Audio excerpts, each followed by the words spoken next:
All right. Hello, hello. Good afternoon, good evening, good morning. Welcome, everyone. Good to see you all today. Hello, hello.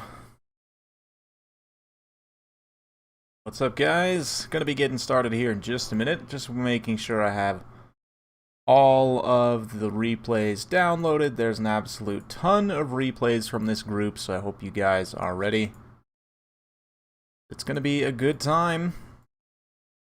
Yes, indeed. Lots of stuff. Lots of Greenskins. I know someone was wanting Greenskins earlier, and there's a certain player who you may know if you've watched my channel for any length of time. A certain Slade X, who is a sort of a Greenskins expert. Hey, what's up, Samurai Warrior? Got Bob Soft here, Baron Lloyd. Oh, Baron, yes. Some of your games are here as well. Yoder, Ad Absurdum, Les Gray, Rocky Raccoon. Yeah, this is your group. Well, let's take a look here.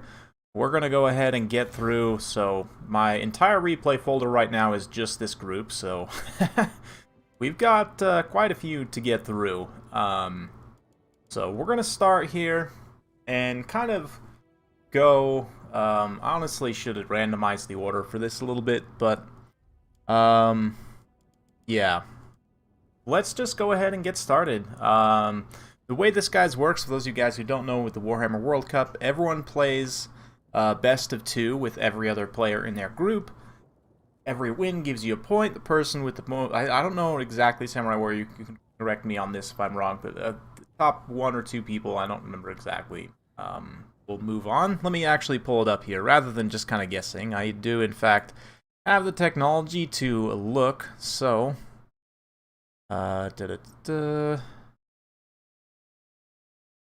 First stage format. So, okay.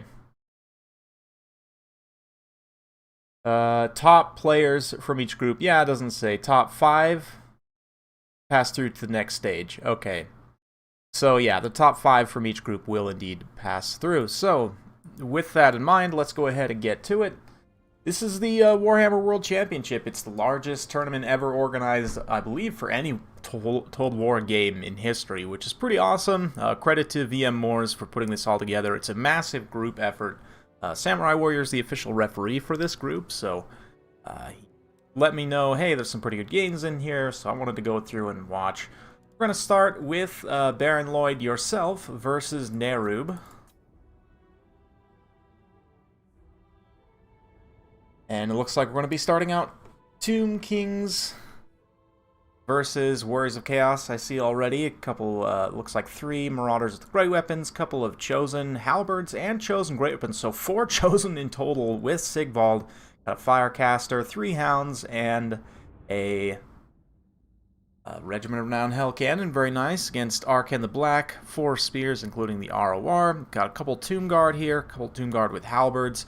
Shabti, and 2 Casket of Souls. So 4 Chosen versus 2 Caskets, plus the Bow Shabti here. This should be pretty interesting. Obviously, the infantry force of Tomb Kings is going to get absolutely crumped. I mean, Tomb Guard won't do a lot against Chosen, but...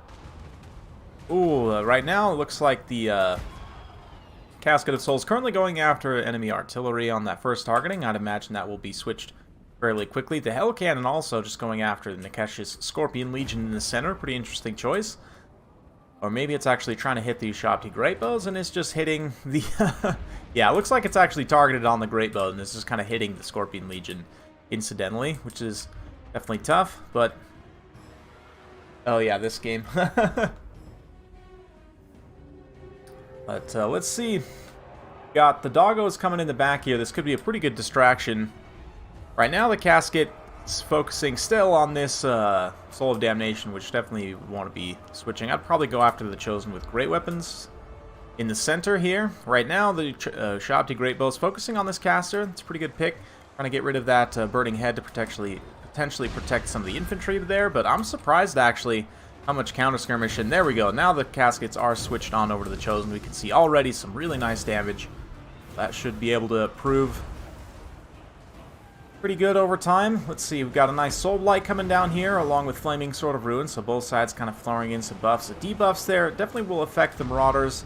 But given that there's nothing with too high of armor here, Sigvald is definitely going to be a threat, but the Tomb Guard Skeleton Warriors won't do a lot in the meantime. That being said, Chaos Sorcerer has been routed by those Ushabti Greatbows here. This one, Soul of Damnation, Chosen of the Gods, taking damage from the Soul of Damnation, actually uses the boom there to buff up its own damage. And Warhounds, I mean, they'll distract Ushabtis at best, and same thing with these Caskets of Souls here. Tomb Guard protecting quite nicely. But, ooh, the Hell Cannon actually switching on to the Casket. I actually like that move. Given that the Hell Cannon, especially the Regiment Renown, is accurate enough to hit a target as big as the Caskets pretty consistently. Actually, maybe looks like targeted on that Tomb Guard, which is also a pretty good play there. But the Chosen in combat here is a bit of a problem. This unit of Marauders with Great Weapons taking some damage. The Chosen, though, let's see, Halberds here, relatively healthy. This one's about half HP. On those Great Weapons. The Halberds over on this side, though, matching up against their Tomb Guard counterparts, that will be pretty nasty. Nice shot landed there from the Soul of Damnation. And Ushabti just trying to finish off that Firecaster. Definitely understandable, but the Chosen are a pretty imminent threat here as they start to kind of grind through. Thankfully, the Chosen with Halberds, I mean, only 37 attack means they will take quite a while to kill the Tomb Guard. I mean, they'll win, no doubt about it, but it will take them a pretty decent amount of time. And like here, this unit of Chosen's managed to get itself ground down kind of over time. Arcan using, I haven't seen him use any of his summons yet. Looks like he does have the item here, but just kind of checking in. Yeah, I don't see any summon skeletons. Would help kind of bog up some of these Chosen. Let's see here.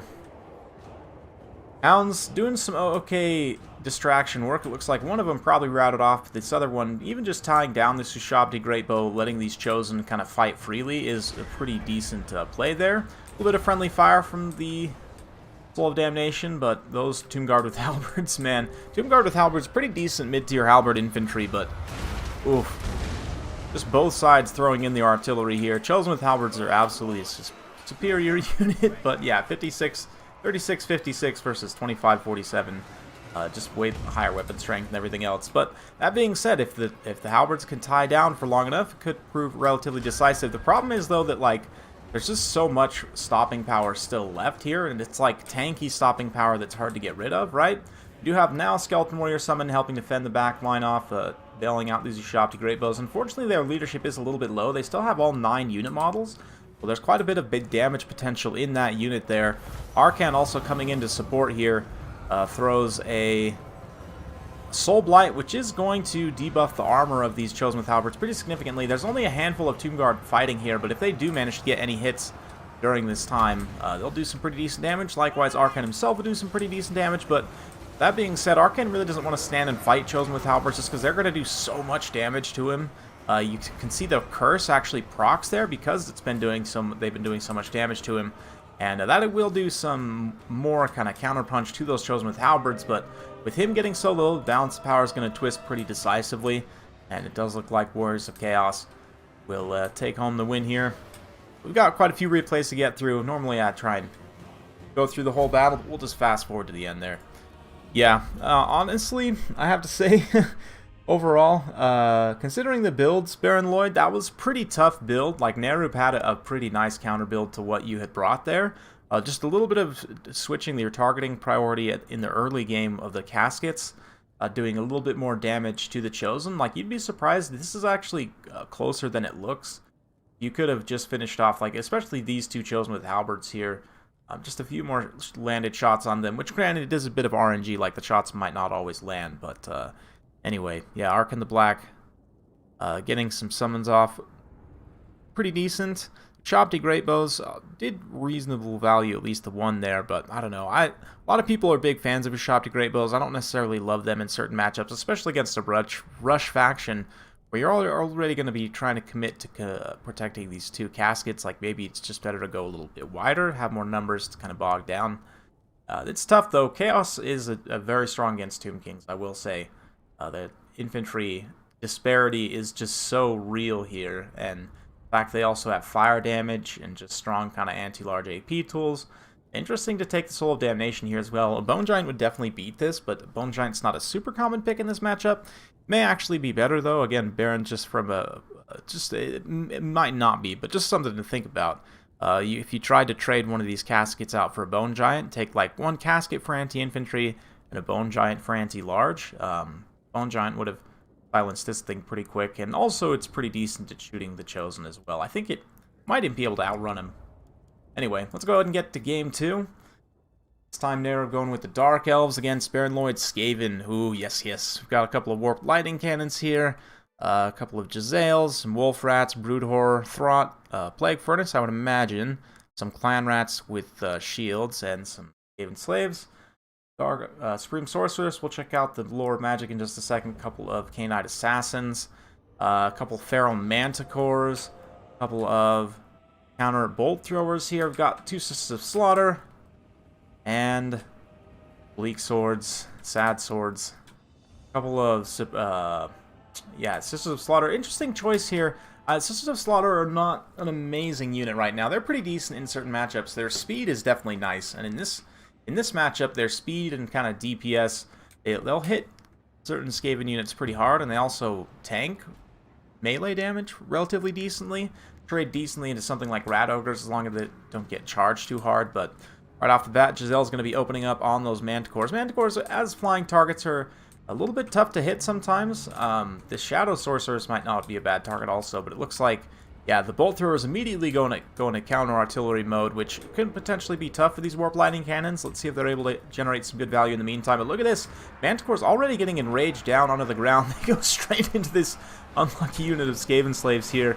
That is going to allow Throt to get in there, though, and just take this thing out. The other one, unfortunately, enrages straight into the Jezzails, which is unfortunate, but the Plague Priest is there to kind of summon up some, summons Plague Monks, actually. Interesting choice. I mean, I guess the DPS will be pretty real there. I think probably would have gone down just to even some Clan Rats. But taking out those 2 Feral Manticores early on is really nice. The 2 kind of mobile sources of terror for the Dark Elves. They don't really have any other terror sources, so a great play early on. Clan Rats trying to protect here. Karens of Cain flying in. They're going to be able to probably take out that Warp Lightning Cannon crew. And look at this. This is the most Skaven move of all time. Like, turn around and just start shooting the artillery pieces. Oh, man. Jezzails. Somebody paid them to do that, for sure. You know that. Anyway, nice pit of Shades there. Going to take out one of the Jezzails. The RORs will still stay online. And the Arnsapal's Black Horror looks like it came in here and did a number on some of this infantry. That being said, the Murderous Prowess is proccing already, which this is very early for Murderous Prowess to be proccing for Dark Elves. They potentially could need that to power spike back in the late game, depending on what happens here. Right now, the Hounds are rushing back in. This Plague Furnace, relatively unopposed, but a lot of the ranged units for Skaven have been compromised.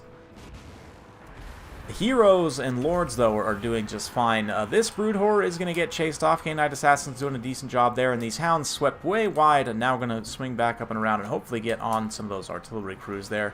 Meanwhile, this is Supreme Sorceress getting in against this artillery crew. Lords and Heroes, though, like you can see, she's not really actually fighting. She's just kind of getting spiked by the front of that thing. So she's not really taking them out necessarily.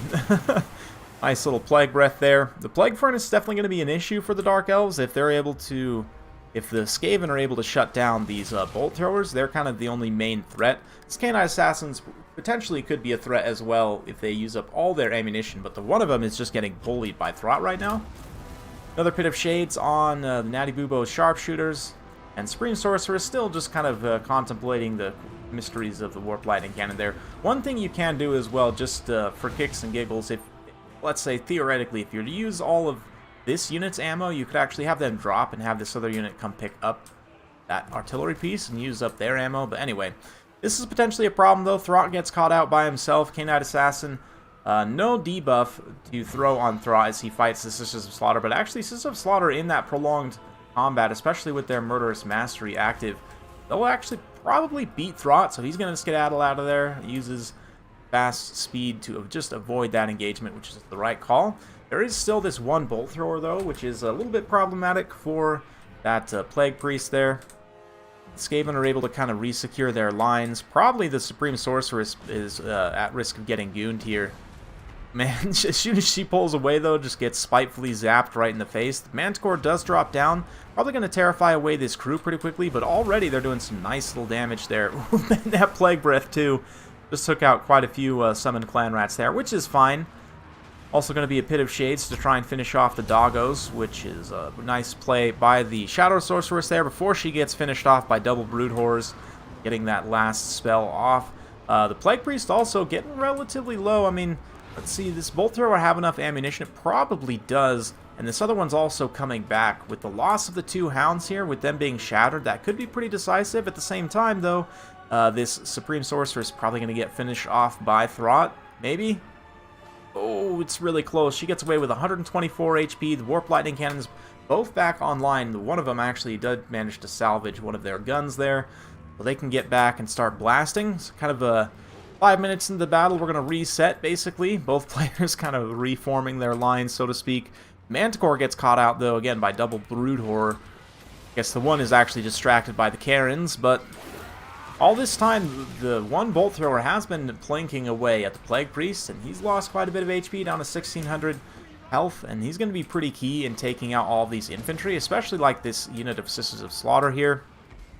Throt can kind of fight them in prolonged combat, but he's not going to be amazing at it.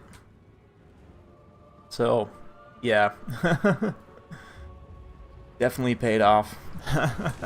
Absolutely. We do get a summon here, though. Some Clan Rats going to come kind of get involved with the Dark Elves lines here. Brood Horrors looking to swing out on the far side, maybe get some of these units terrified away. These Sisters of Slaughter taking a sweet journey up and around the side there. But I think this might be the end of the Plague Priest. Unfortunately, these Bolt Throwers have paid absolute dividends. Bolt Throwers, honestly, especially Reaper Bolt Throwers, people don't often expect them. Yeah, 1200 damage value on that one. Let's come check on these guys. 685. So these guys almost paid for themselves, even getting ransacked by Hounds there. The other one definitely did. That Plague Priest getting finished off is a problem. That being said, the balance power is still slightly in favor of the Skaven, mostly because of that loss of leadership. It's one K-Knight Assassin. Oh, the other K-Knight Assassin wants to route too. He is wavering. Clan Rats following up on the Sisters of Slaughter. I'm just a little worried about Throt. I mean, 58-55 against 38-58. I don't know, like, the defense on the Sisters of Slaughter plus the poison, I think, just makes them kind of hard for Throt to actually kill here. And, like, Creature Killer's not going to do a lot, right? They don't necessarily count as large.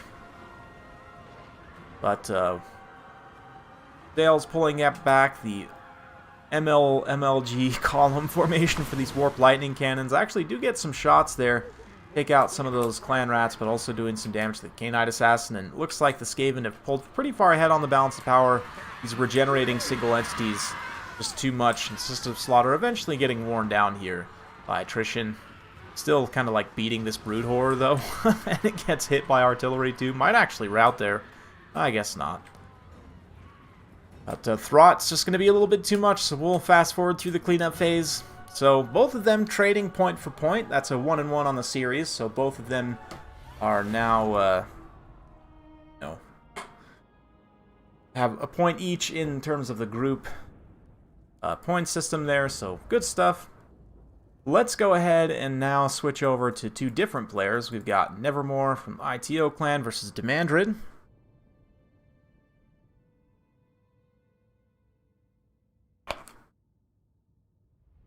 Yeah, it depends. Like Leo, if the furnaces are in melee, it's a lot harder to hit them because of their animations. But if they're just rolling around the battlefield, it actually is quite a bit easier.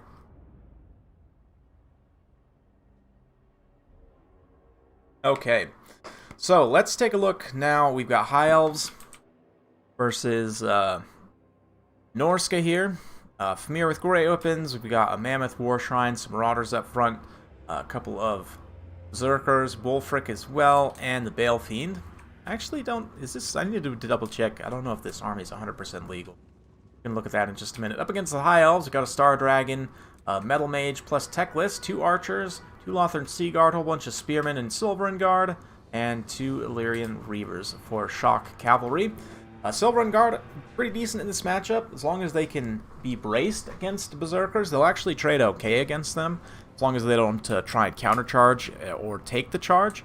We also got some Marauder Horsemen, Ice Wolves pushing up and around the flank here. The Star Dragon's an interesting play. It can be a bit risky to bring monsters against Norsca in general, but I like it as an occasional I don't know, surprise pick, I guess. Teclis is going to net here, and that does proc a little bit of Kindle Flame. Now the dragon comes in for a breath there. That will be a little bit juiced up from that Kindle Flame. Full contact pretty much on that breath. Very nice damage.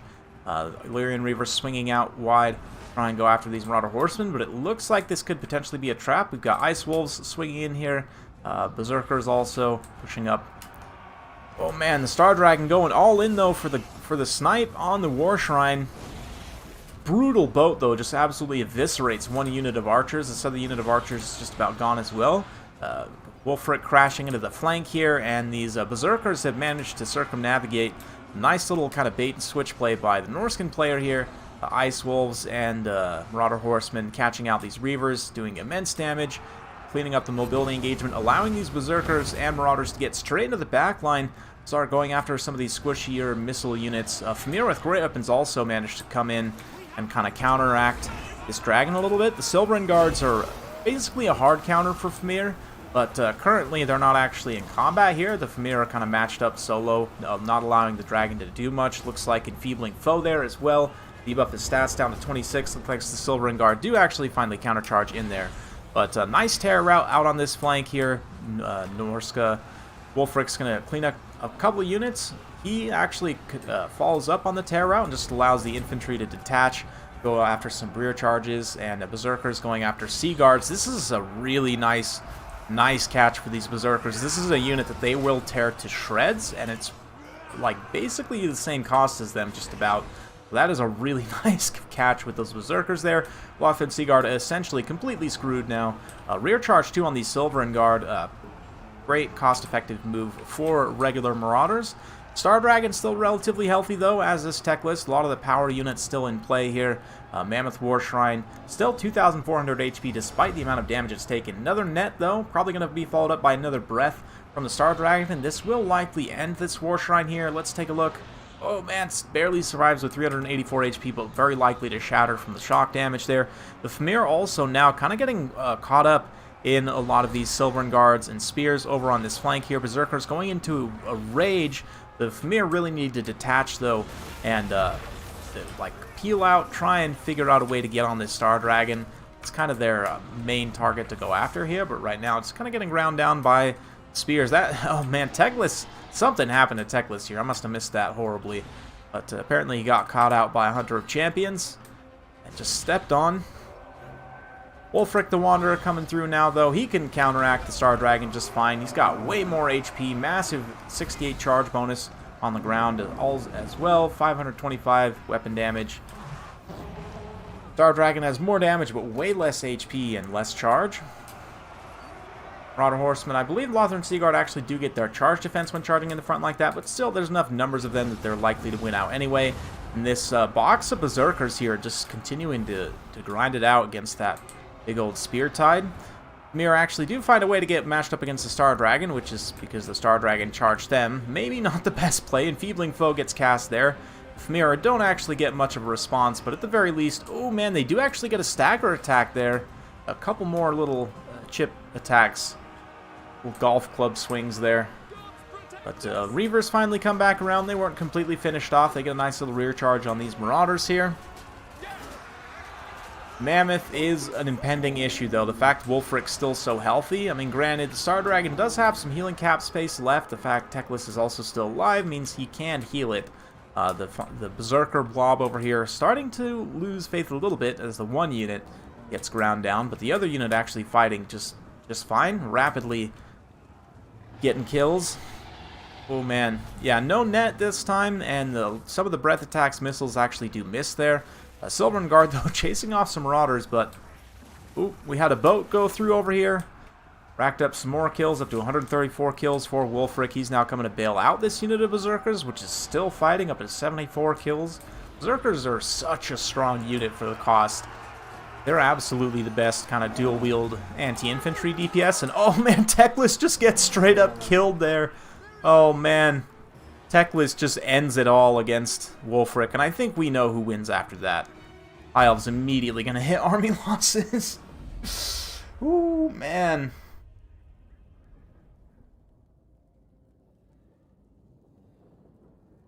Yeah.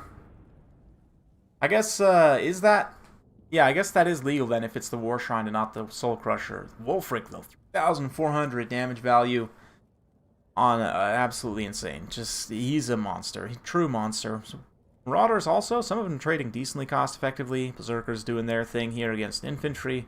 Horsemen also doing their thing. Nice catches with the Ice Wolves.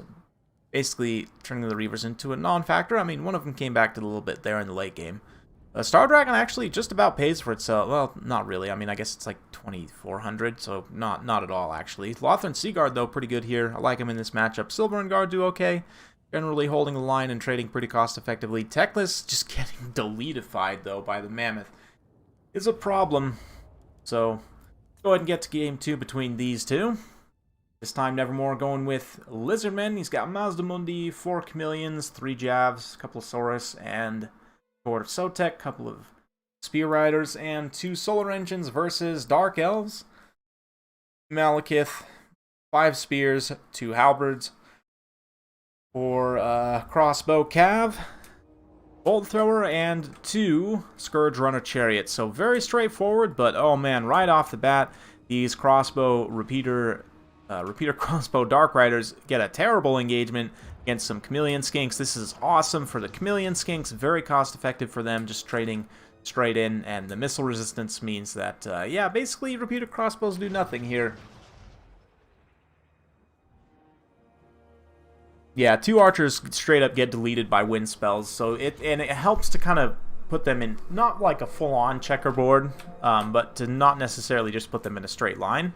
Like generally, I put my archers in kind of like a crescent formation. But anyway, yeah, right off the bat, the kite trade is just bad. Look at these Scourge Runner Chariots just dying a horrible death to Chameleon Skinks as the Overwatch fire just gats them down. So basically, this is already looking pretty good for the Lizardmen, I have to say. Chameleon Skinks, just really nice Vanguard situation there. Excuse me. Hey, thanks, Nate. Much appreciated. The infantry force does push forward, though, and like how much will that end up mattering at the end of the day? It's pretty hard to say, but some tags here from the solar engines on various units will definitely help, especially on the Blackguard. Like, only 36 attack baseline on the Blackguard. Looks like they actually sailed that shot there, but now we get some contact. We see with the debuff down to 12 and 24 in terms of attack and defense, so really that solar engines make such a huge difference. I don't know what's going on with my camera controls today, guys. This thing is bugging out. Anyway, try not to use that too much. Crossbow Cav do come back a little bit here, just kind of in a standoff against these Golden Riders and Chameleons. Neither one wanting to commit to an engagement, which kind of makes sense, but at this point, Malekith's coming forward. This infantry advance a little bit kind of disjointed at this point. Net on Malekith, he's going to get blasted a little bit by these solar engines here. This one solar engine took some pretty significant damage from that bolt thrower, I guess, or something. Scourge Runner's now starting to return some value, though, counteracting this unit of Cold Ones. Very good stuff there. Crossbow's also going to detach, possibly go after this unit of Cold Ones while the Chameleons are just kind of standing. Could also be pretty good. But Malekith coming back, needs to get involved in combat. He's got some Soul Stealers in his pocket, no doubt, and is looking to use them, try and swing some of these engagements. As soon as he comes down, though, Apotheosis has been used a couple times on this Bastillodon. Also, Shield of the Old Ones gets popped to give it some damage resistance, and man, Stand Ground gets popped, but his melee attack still down to just 34. A little bit of a swing and a miss with that Gaze of Malice as well, not quite that contacted. A nice banishment from Mazdamundi comes in, just rips apart this infantry blob of Dark Elves. Yeah, already looking pretty rough for the Dark Elves. It's interesting that Lizardmen, like, easily outshoot Dark Elves. Like, it's not even a question, in my mind at least.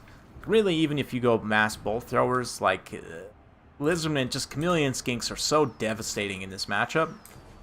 See them just... Can you see them, though? I mean, they're pretty camoed, even on this terrain.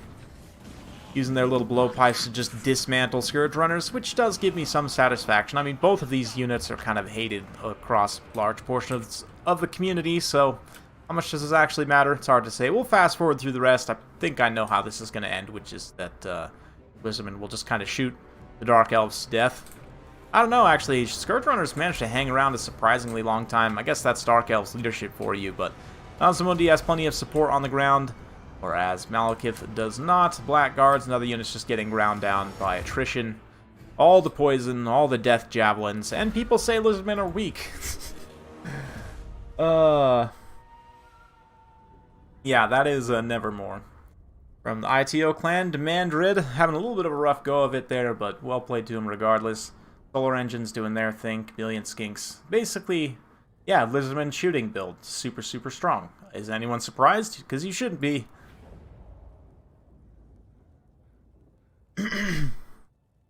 I am not actually in this tourney, no. I am just casting in this one. It's there's 700 people in the tournament, so I'm more than happy to just bring games to you guys. Anyway, so we've seen Nevermore, we've seen Baron Lloyd, we've seen Nerub, we've seen Demandrid.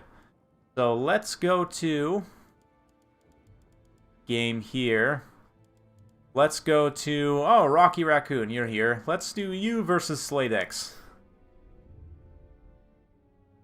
So right off the bat, we've got Greenskins versus Dwarfs. Oh boy, the eternal grudge match. Grom the Paunch versus Belugar Ironhammer. Got 2 organ guns versus 3 black orcs, a cannon as well, 2 gyros. Looks like a bunch of regular dwarf warriors. We've got longbeards with great weapons. A couple of spider riders out on the flanks here. Spider rider archers. Grom the Paunch again leading the way. Mangy marauders. 8 Peak Loons and Rusty Airs, all in a nice little vanguard here with this Night Goblin Shaman, kind of supporting the cavalry vanguard there. Black Orcs going to start taking some chunks in the front line, but we've got 3 Pump Wagon Flappas as well. I am a huge fan of this unit, probably one of my favorite units in the entire game, if I'm being honest. Just, I mean, look at this. This is the most ridiculous contraption you've ever seen, and it's also quite good. 80 charge bonus with 40 weapon strength, good armor piercing, and 70 speed as well. Only 50 armor. They are relatively squishy, but we've got Squig Herds, Orc Boar Boys. This is a nice, like, well-balanced Greenskins build. You got a little bit of everything. You've even got Snotlings in terms of pump wagons, but yeah, Brimstone guns coming forward. You're going to start to do a little bit of skirmish. We'll keep it up in a high view on this one, as Slade goes for a full surround here. Yeah, Slade is the first memer, and he is a very, very good player as well. Here, just going all in. The skirmish cav getting a situation where they can fire in on the slayers on the flank here is pretty ideal. That then opens up this other gap for the spider riders and the squig hoppers to come in and start to compromise some of these artillery pieces. Brimstone's guns are going to do their best. They've got a lot of targets to try and shoot at here. Grom just punching straight through the front line. Even with the mass and bracing changes, Grom's chariot is still such that he was able to get through there. I also missed, oh man, I'm sorry about this. We'll get some more Fanatics casts later, I promise, but I missed this unit of Dwarf Warriors got destroyed by the 8 Peak Loonies in terms of Fanatics, with the nice, you know, down-the-line Fanatics cast. The Flappas, too, also kind of starting to punch through the line, so already things are not looking great for the Dwarves with the mass disruption that is ongoing here. And Greenskins are a very strong faction. Personally, I wouldn't call them top tier. I know a lot of people would say that they are top tier. I don't necessarily think so. Slade, though, is a very good Greenskins player, and they are a very strong faction. So I would expect to see him do well when playing this. And Dwarfs is also a kind of a weird one. You have some options for trying to cheese leadership, but you are very limited in terms of the terror you can bring. You literally can only bring ghost, ancestor dwarfs as Clan Angren, which is really limited and very obvious. If you pick Clan Angren, that's what you're going to be trying to do.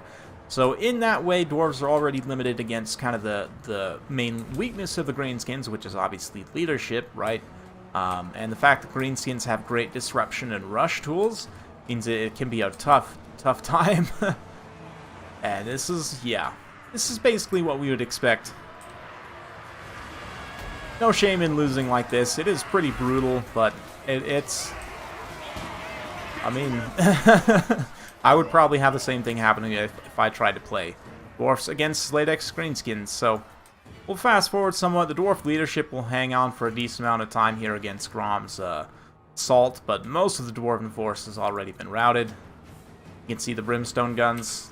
They're firing. They did do something here, but honestly, I think against Greenskins, I really, really like the Bombers, because the DPS is just very, very good, not to mention with the suppression effect, and slow down the Greenskins' advance and kind of try and control the battlefield a little bit more.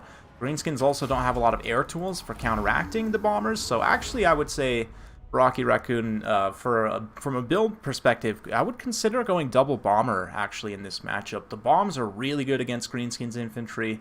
The main gun, the DPS, like the burst damage, especially up close, if you're like right next to your target, you can do a lot of shock damage to a Greenskins unit and potentially rout it. Again, suppression debuff to help control speed. I would say, yeah, if you could figure out a way, maybe even cut the organ guns and replace them with gyro bombers. But yeah, Slade here, just a brutal rush build. Black Orcs don't even really do a lot for you. The Flappas, though, man, they also don't even do a lot. What actually got value is my question then. The Mange Marauders, 1,000 damage value. Squig Hoppers is an excellent matchup for them. Obviously, 723, great value there. Yeah, Rusty Arrows got some pretty good value as well. So, just mass bunker bust, basically. Yeah, Dwarf Infantry had a pretty rough time of it all around. Slayers, even not paying for themselves, is pretty tough. But, yeah. Yeah, I think that's a... Yeah, and that's the other thing, too. Like, with the bombers in this matchup, they're a ranged unit that you don't really have to protect, right? Because they're up in the air and the Greenskins tools are all on the ground, like, that is a ranged unit that's, you know, you don't necessarily have to spend resources in order to protect it, so you can just have more stuff to resist. But next up, we're going to have Rocky Raccoon here. Feel free to skip the next one. We'll have a look.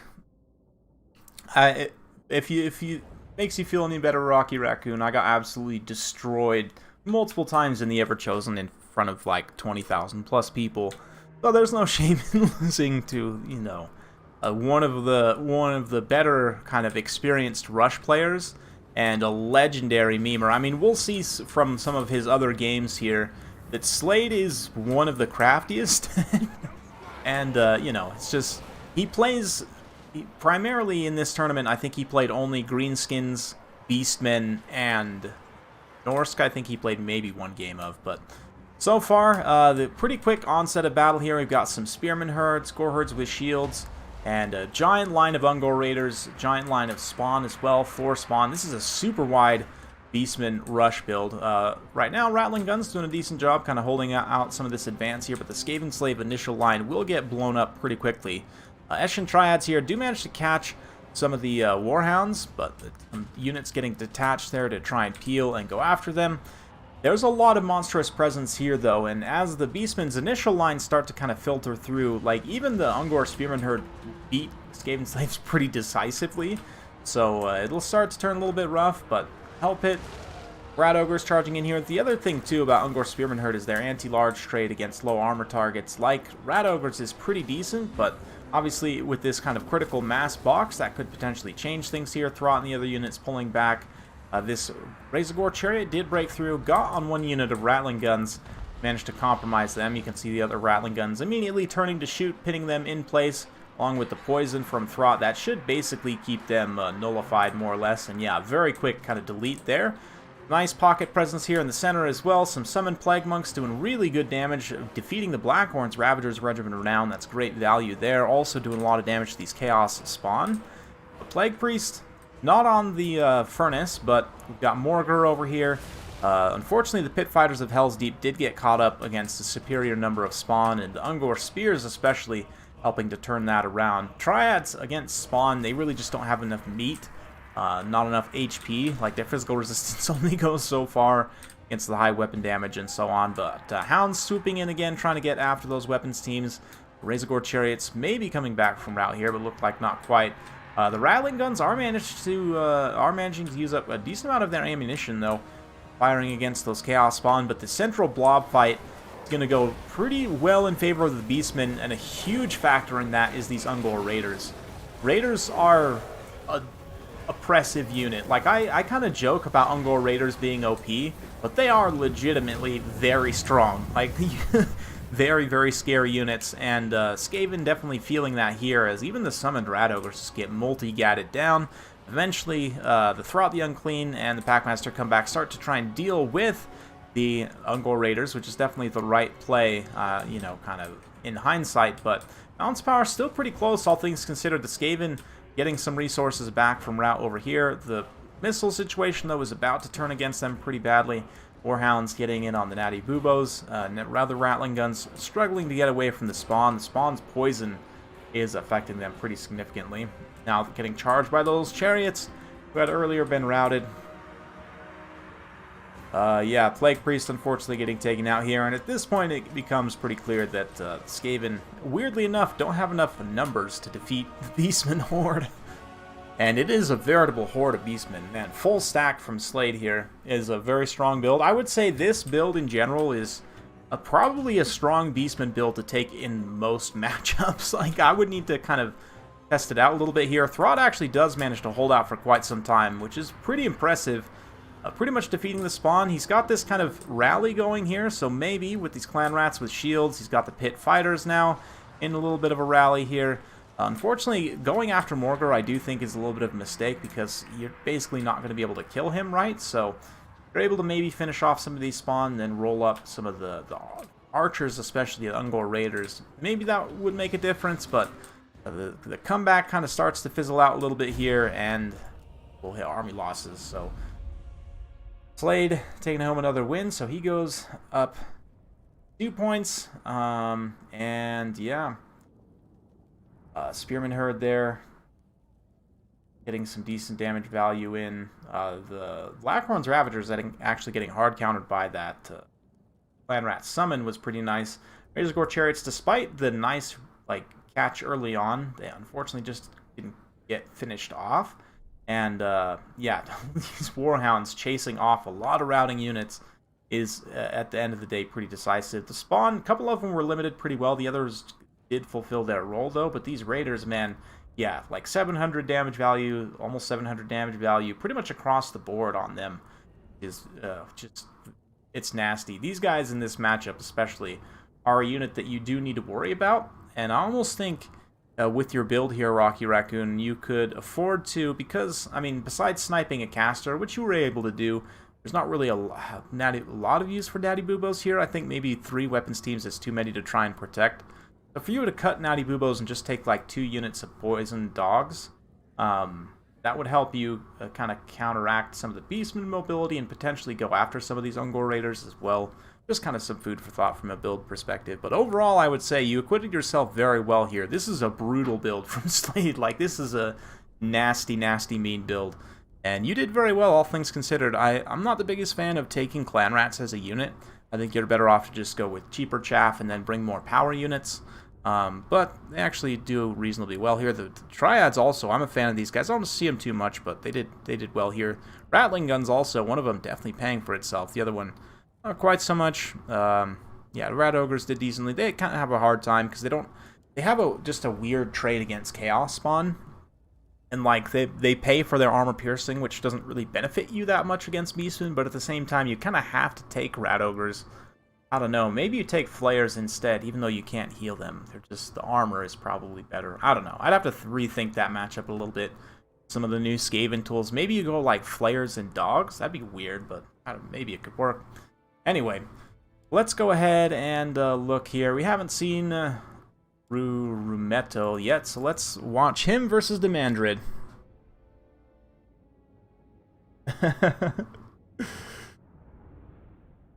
Most cunning exploits.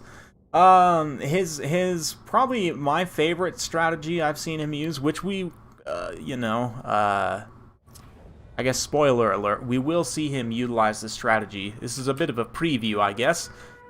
He will make a giant blob of greenskins and then overcast.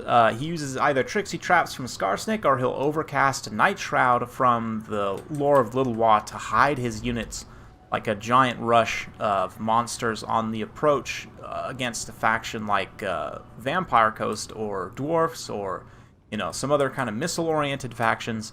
Basically hide your entire army so that as you're approaching with your big, monster rush, they don't get blown up by cannons and guns and so on. But anyway, here we've got High Elves, some Rangers, Spearmen, Archers, Bird Techless, along with Double Noble also on Eagle. That's pretty wild, I'm not gonna lie.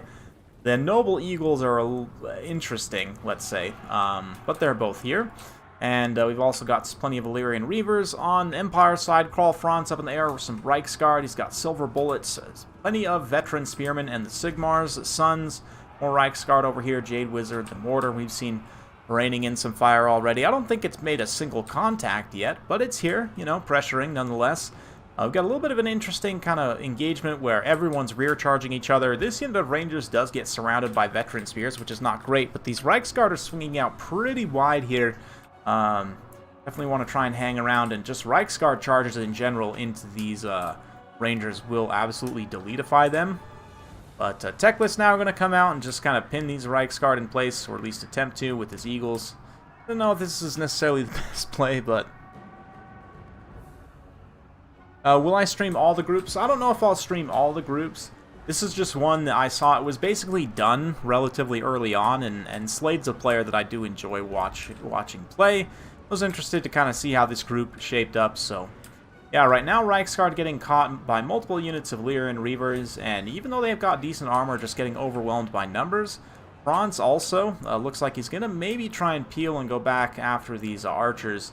He does have to be careful, though. Definitely wants to stick to the ground where he can get support from his units against this superior air force here. But looks like the snipe attempt's going to go down here. We've got a net on Karl. Enfeebling Foe also gets casted here. Teclis and both of the Noble Eagles are going to rush in. Franz turns around. He starts to punch back, but does he have his buffs active? He does not currently have his buffs active, and actually taking a lot of damage from all of these nobles, the double noble and Teclis here. So, yeah, unfortunately, the regrowth comes in a little bit late. No abilities used on Karl means he's probably going to go down. And this one unit of Reavers gets collapsed by like 3 Reiksguards, so pretty significant overinvestment of value over there. Oh man, the Fiery Convocation actually does legit damage against those Reiksguard. Wow. Wow, that is really good armor-piercing damage. And with that, battle's pretty much decided. And Karl, even if he manages to heal up, yeah, he's not actually going to come back for rout, unfortunately. The birds will chase him off. With him gone, that's a massive amount of value. The Reiksguard are going to continue to make a stand up on the hill here, push back the Illyrian Reavers and so forth. They do actually get loose as well on this infantry line, which, had they done so earlier, they probably could have cleaned up all these archers and rangers very quickly, and that would have completely changed the game, like with Teclis and the birds isolated, with Franz fighting on the ground, using those Reiksguard to screen out, because the nobles are only 80 armor. I think Teclis is like maybe 50-60 armor. Like the Reiksguard will actually do a lot of damage to him on the ground. I guess 2 of them Empire Knights, but anyway. Yeah, a little bit of a rough catch there. Interesting, though. I haven't seen that double noble eagle kind of goon squad with Teclis yet. That's definitely an interesting one. Not something you see every day. Yes, to stream all the groups would require literally years of streaming. That's true. That is true. There's going to be like thousands of games being played, so... even today, like, depending on how much time we have, I don't know if we'll actually stream this entire group. How long have we been going? Oh, we've been going almost an hour already. We've covered quite a few games, so let's keep it moving. Yeah, I probably should have ordered these a little bit better. You know what? I'll tell you this. These are all stored in a database there, so I'm going to delete the ones that we have watched. So we watched Nerub versus Baron Lloyd already. I'm going to go ahead and just take these ones out so I don't do that again. We just watched this, Rurumeto versus Demandred. Rurumeto taking home the win there. And let's check out this next one here between these two. This time he goes for Tomb Kings. We've got Arcan, 2 Skeleton Swords, 2 Skeleton Spears, 2 Tomb Guard, 4 Nehekara Horsemen, 4 Archer Horsemen, Scorpion, Boshabti, and a Screaming Skull Catapult. Against Marathi, we've got 4 Corsairs, couple of Dread Spears, Repeater Crossbows, Marathi, Double Manticore, all up in the air, Sorceress, Laura Beast, Canine Assassin, even one Cold One Chariot, interesting choice. Repeater Crossbows immediately opening up, but nice contact off the bat from the Screaming Meme Catapults.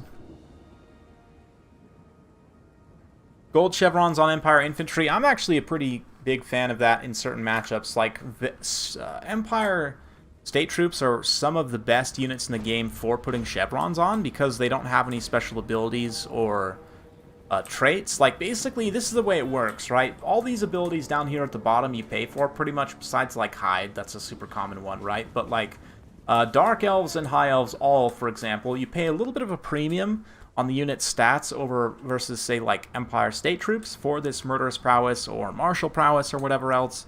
If the unit has, like, Frenzy, Vanguard, oftentimes they will pay a price for those abilities. Because Empire State Troops literally don't have anything going on there, they're just cost-effective melee attack and defense and leadership, they chevron very well. Their chevrons are cheap to buy, and they have a really, like, decent effect. You can basically upgrade them a tier or two, if you want, into kind of mid-tier infantry by dumping a bunch of chevrons into them, and against a faction like High Elves, basically any Elves, or like Warriors of Chaos, somebody that has high attack and defense stats as a general rule, it's good to use some chevrons. You might not all want to go all the way up to gold, but even like rank 5 to 6 would be pretty decent. But a nice frontal charge here by these Nekar Horsemen, going straight into the Blackheart Corsairs, and this is actually a really nice trade for these Nekar Horsemen. 26 charge bonus, 38 weapon strength, so they hit pretty hard on the charge. In prolonged combat, I would think the Corsairs would probably win, but maybe not actually. But nice disruption here, playing out at a distance. This is a really smart way of playing an artillery build, which is to project your power out at a distance with mobile units while still maintaining your artillery defensive position. Basically, this just gives you more time, and it kind of pulls your opponent's formation apart. Like you can see here, Demandred, that like he's got these two units kind of way over here. These two units are, I guess, a little bit close by, but the rush has been a little bit disjointed, right? Like these Canine Assassins are way over here. The Manticore pocket's kind of out of position.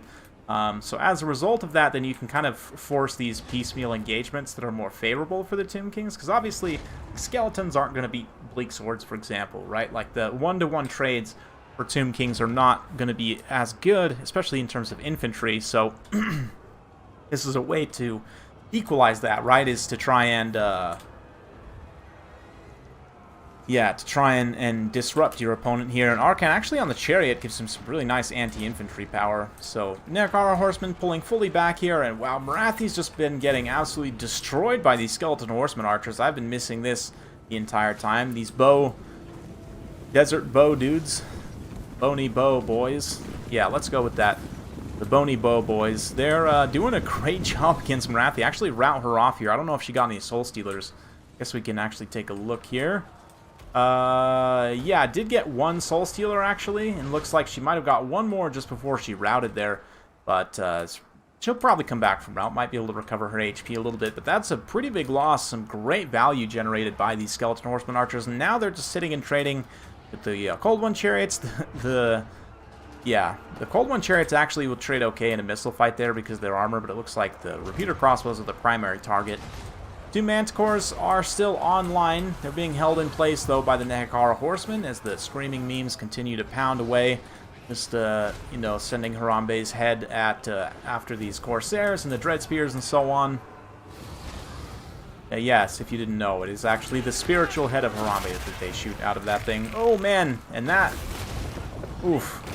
That particular Corsair has a living nightmare as he just gets, you know, pulled into the underworld by a Scorpion. And things are looking pretty bad for the Dark Elves at this point. I like this build quite a bit, though, from Ruramento. A nice kind of artillery defense, but still active. Like, it's not like a passive Dwarfen defense, right? Like, you've still got plenty of mobility tools, plenty of skirmish. The Skeleton Horsemen archers. Let's just check out the value on these guys. I mean, granted, this is like 2,000 points worth of Skeleton Horsemen archers, so it is a lot, but they did decent against Marathi. That in and of itself, I mean, I don't know if she's... might be about 2,000 points with that kit. Yeah, straight from the trailer for Tomb Kings. Exactly. Oh, that's the name of your Graveyard Indie band. Man, that's cool. Is this really Dov? Yes, it is. Well, Bleak Swords are not so sad anymore, because they actually will trade it like evenly against Empire Swordsmen, whereas previously they would lose for the like slightly more cost. So they're less sad. They are still sad swords for sure, though. Let's make no mistake about that. Dark Elves, though, making a little bit of a pushback here. Tomb Kings are still fighting, but they're having a hard time finishing off these Manticores. Unfortunately, the Ushabti summon comes in and finishes off Marathi there, so she's done for. Ushabti Greatbows, obviously, didn't even think about them, but they've probably also done a lot of damage to Marathi. Let's see, yeah, 1,700 damage value dealt, only 6 kills. But going after those high-value targets, a little bit of a spiteful Spirit Leech just to finish off Marathi, make sure she doesn't come back. And that should be pretty much game. Blouses, or game bones, I should say. Coping swords, yep. Yeah, up to 5,000, wow. Yeah, so for those of you guys who don't know, Samurai Warrior, I'm going to make you a moderator. So you can actually post a link to the Warhammer World Championship website. So for those of you guys who don't know, there is actually a crowd-funded prize for like the grand finals. I think, is it like the top 5 players or something? I don't remember exactly how we structured it, but top several players, let's say, will all get prize money. And yeah, it's getting up there. It's like 5,000 value, but yeah, great. 5,000 value, yeah, $5,000 in terms of value. And speaking of value, though, great stuff from the long-range Tomb Kings options here, just raining death upon Dark Elves here. Yeah, just rough across the board. Very few things pay for themselves. Besides the repeater crossbows, a little bit of a bright spot there, but just rough all around. Arcan doing pretty decently. Tomb Guard, I mean, everything does more or less what it needs to. Holds the line. Nekar Horseman, Valiant Charge at the beginning to disrupt. Actually, don't end up paying for themselves, but it's okay. It's the Choppy Greatbows and the Screaming Skull Catapult actually kind of carrying there, so okay. Good stuff. So we've done that one there. And we saw also, let me go back and remember, we saw Slade versus Rocky Raccoon. So we're getting through, guys. We're getting through. Let's do one more set of games, and then I think I might take a 5-minute break, just go grab a drink of water, and then we'll be back. Yeah, so let's go for...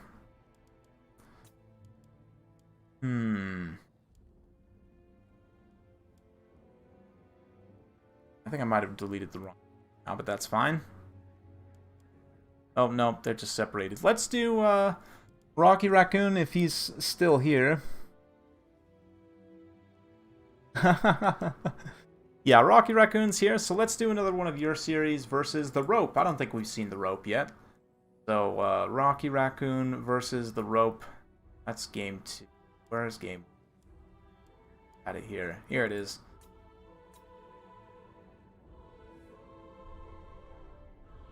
Okay, so we got Lizardmen this time, and you've got Ancient Salamander, which is a risky pick, but I like your gumption. 2 Saurus Spears without shields, 2 Saurus Warriors with shields.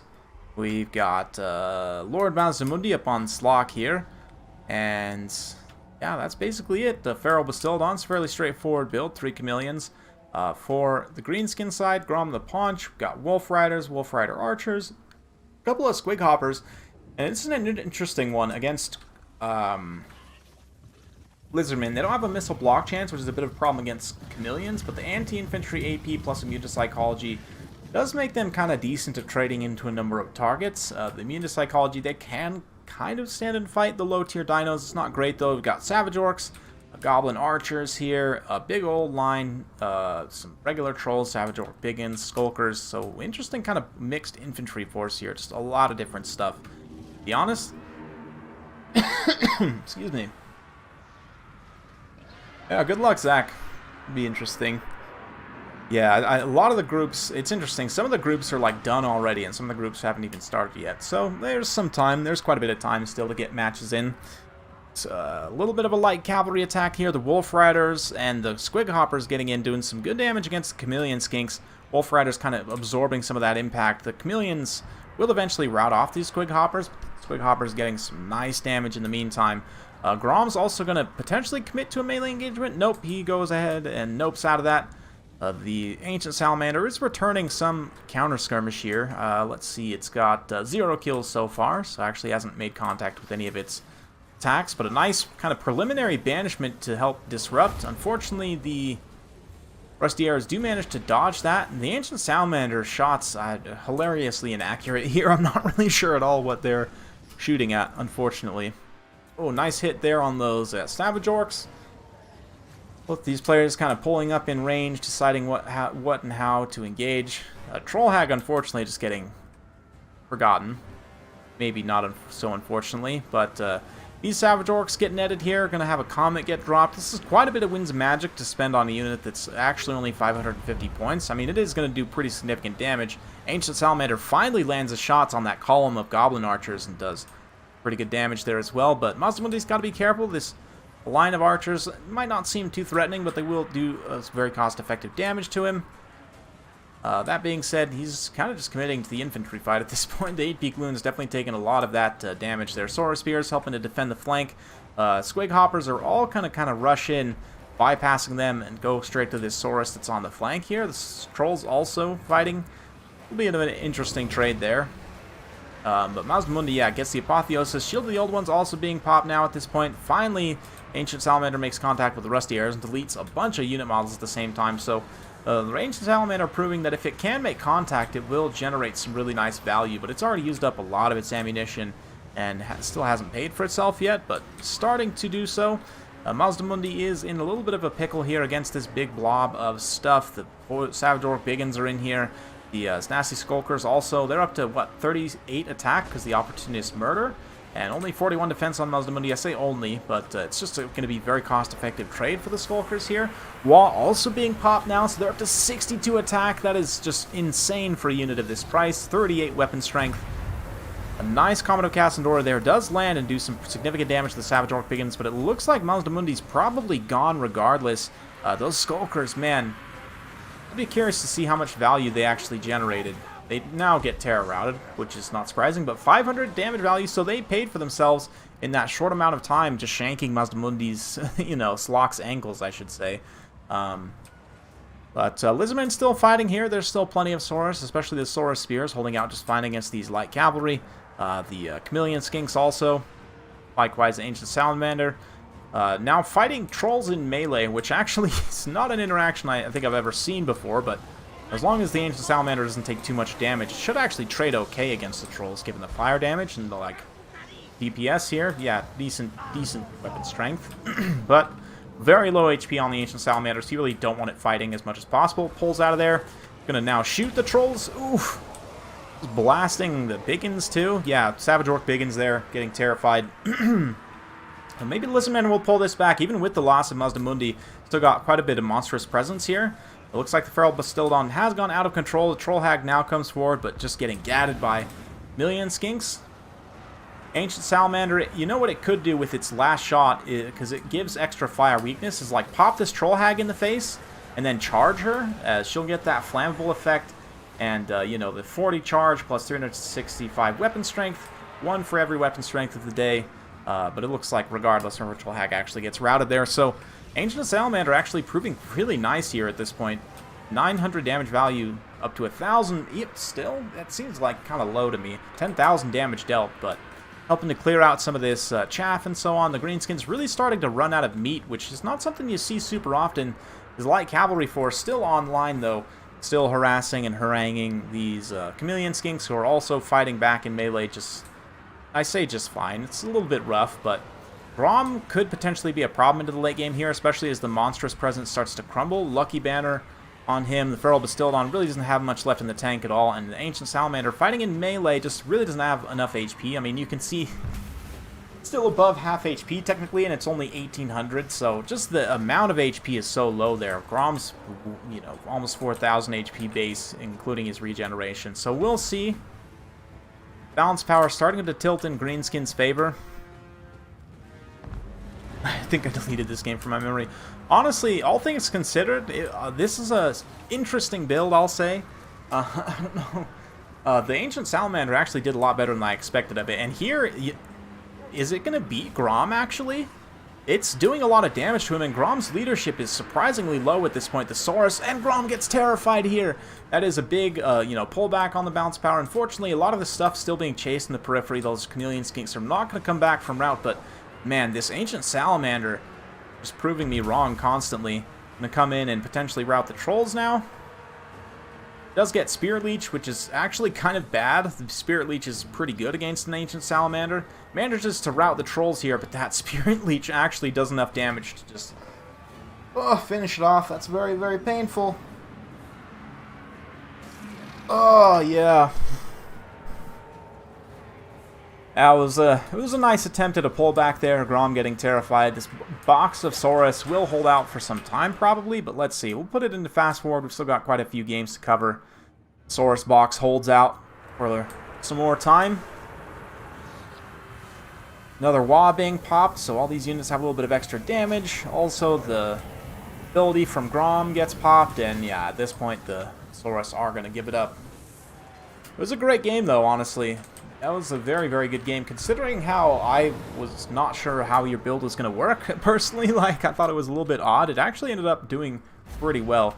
I do think you don't necessarily need this many Saurus. Like, you could probably cut a couple of Saurus and just go with more missile tools, more kind of counter light cavalry, but all things considered, yeah, almost 2,000 damage value at the end of the day on the Ancient Salamander is really, really nice. Also, don't think you need the chevrons on the Feral Bastiodon. I would kind of have to look at this, but I think probably buying the shields on the Saurus Spears is more worth. I don't know exactly how much this costs to go up to this rank 4, but probably it's better to just buy the shield upgrades for the Saurus Spears if you do have the extra gold left over. But anyway, yeah, all things considered, getting Mazdamundi kind of killed early on like that's rough, but you still managed to hold out for quite some time. And how do you manage to keep Mazdamundi alive for a little bit longer?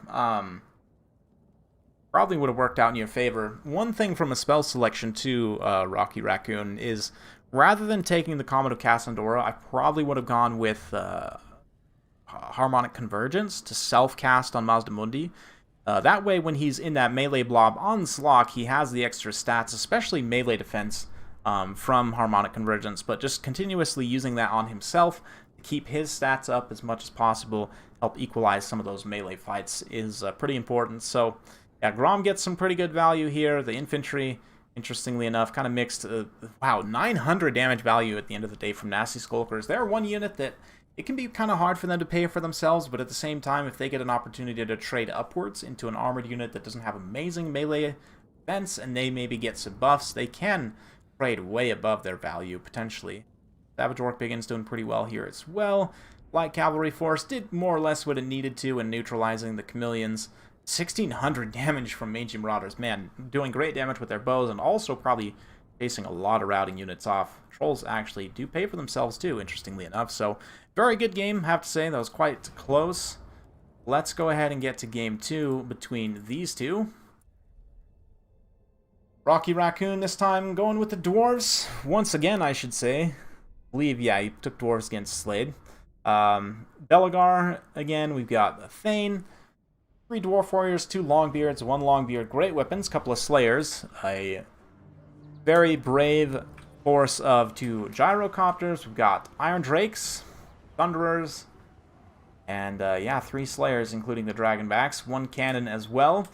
For Norsca's side, got a couple of Manticores, a couple of Ice Wolf Chariots, interesting choice. The mere, excuse me, Stalkers. I need to take a break after this game.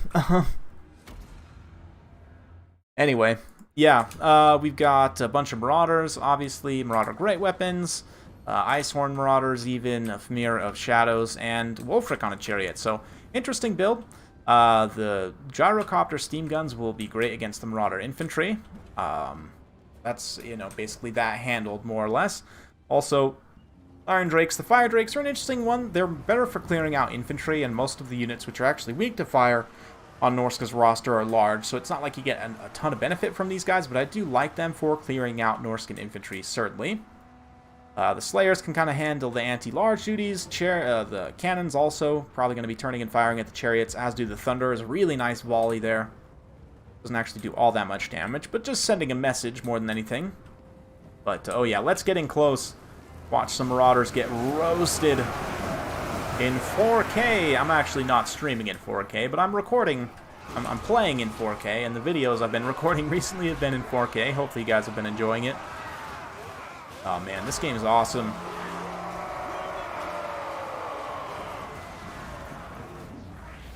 Oh yeah. Oh yeah. Oh, just bathed in fire here. These Norscan infantry having a really bad day. Boat gets popped here. Does some okay damage, but obviously the Dwarfs' magic resistance does help against that, as it does count as magic damage. Nice kind of flank overload here, but the chariots kind of get caught up. The thing about chariots is you have to keep them moving. You really don't want them stationary for any length of time, especially against a build with cannons, but nice rear charge here, getting into the Longbeards. The Ice Wolf chariots don't actually do armor piercing in melee, but they do have these little dudes on the back who throw axes. They have an armor piercing attack, and I want to say they do throw in melee. I could be wrong about that, but another nice little roast over on this side here. Gyros coming in. A lot of these Norscan units, though, unfortunately, don't have the greatest leadership. They're going to give up the fight pretty quickly. Nice little bombing run. Yes. Cue the Flight of the Valkyries. Danger close with the Manticore, but I believe they're in position. They're probably just going to be firing for now. I thought we were going to get a potential bombing run there. Looked like they were lining up for it, but indeed not. Cannon switches over to the Manticore. One Manticore enraged into Slayers is very ideal. Oh, there we go. There's the bombs. Almost missed him. Got a little bit of a drop. I don't know if he was even that decent at contact. The steam guns have definitely been doing some work. Norskins mostly bringing light infantry here, as is traditional, obviously. Balance power still pretty close, though. The chariots are online. Wulfric's chariot's relatively healthy, doing a lot of damage to the Thane here. And Belegar's also, you know, just fine. So a little bit of a mixed bag in terms of leadership, but the Shaman Sorcerer, Lord of Metal, also coming in. Looks like he's got Final Transmutation and Plague of Rust. Final Transmutation would be good if he had the Winds of Magic for it right now. Oof, it would have been nice to get both the Cannon and the Iron Drakes in one cast. Probably could have finished off both units, potentially. But Thane gets routed off here. Danger. Oh man, that's very dangerous. These Gyros probably going to get popped by the cannon there as it shoots the Manticore up in the air, but doesn't have a lot of other targets to shoot at that aren't close to friendlies here. Like these Famir, same thing. They're sitting on top of some Slayers. Mighty Oathstone, though, on those Slayers, extra 24 melee defense is very good for them as they fight in this kind of blob, outnumbered. Fire Drakes burning through some more Marauders here. That leadership debuff helping to keep them routed away, and of course the damage as well. So after 4 minutes, still basically dead even, though. Manticores are still alive, the Famir is still alive, and all the Chariot Lords are still alive, barely. Belegar's fighting, but the Thane's basically gone. Got Dwarf missile units coming back out on the periphery here. Oh man. This Chariot kind of pokes the edge of that formation there, going to make contact with the Iron Drakes, but then gets caught up in the center of this unit of Longbeards here. They'll probably finish it off. Thane also comes back from route there. The other Chariot's getting a nice charge there, taking out some more Thunderers. Belegar holding in the center, and Belegar's Mighty Oathstone, the Expert Charge defense will help nullify the infantry charge for like Slayers and so on, for example. And the extra melee defense, as I mentioned, it's very, very good for Slayers and Hammerers. Is another unit it synergizes with, but obviously no Hammerers here. Toasty Marauders for dinner. Yep, all you need to do, I mean, they come prepackaged frozen. You just got to heat them up, microwave them a little bit. Roast Manticore, I've heard, is also quite delicious this time of year. And Longbeards with Grey Weapons, they do have charge defense against large. I don't know if that necessarily applies because it doesn't look like they were braced. But, oh man, look at this. Belegar comes in, gets a People's Elbow on the foul Shaman Sorcerer here. He's going to try and go with a Final Transmutation, but he gets finished off by Slayers before he can do so.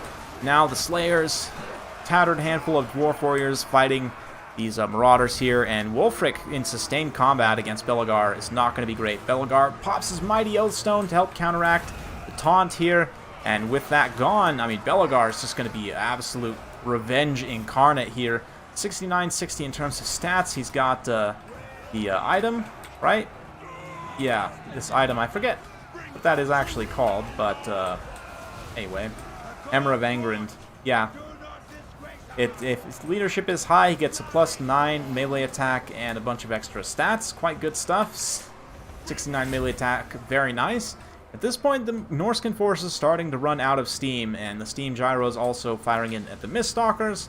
This Manticore gets caught out in the periphery by the Thane, and these Thunders and Iron Drakes. Fire and Brimstone for the Manticore there. And that should be basically it. So, Rocky Raccoon takes home a win against Norsca. I got some points on the board. Wonderful stuff. Very, very good.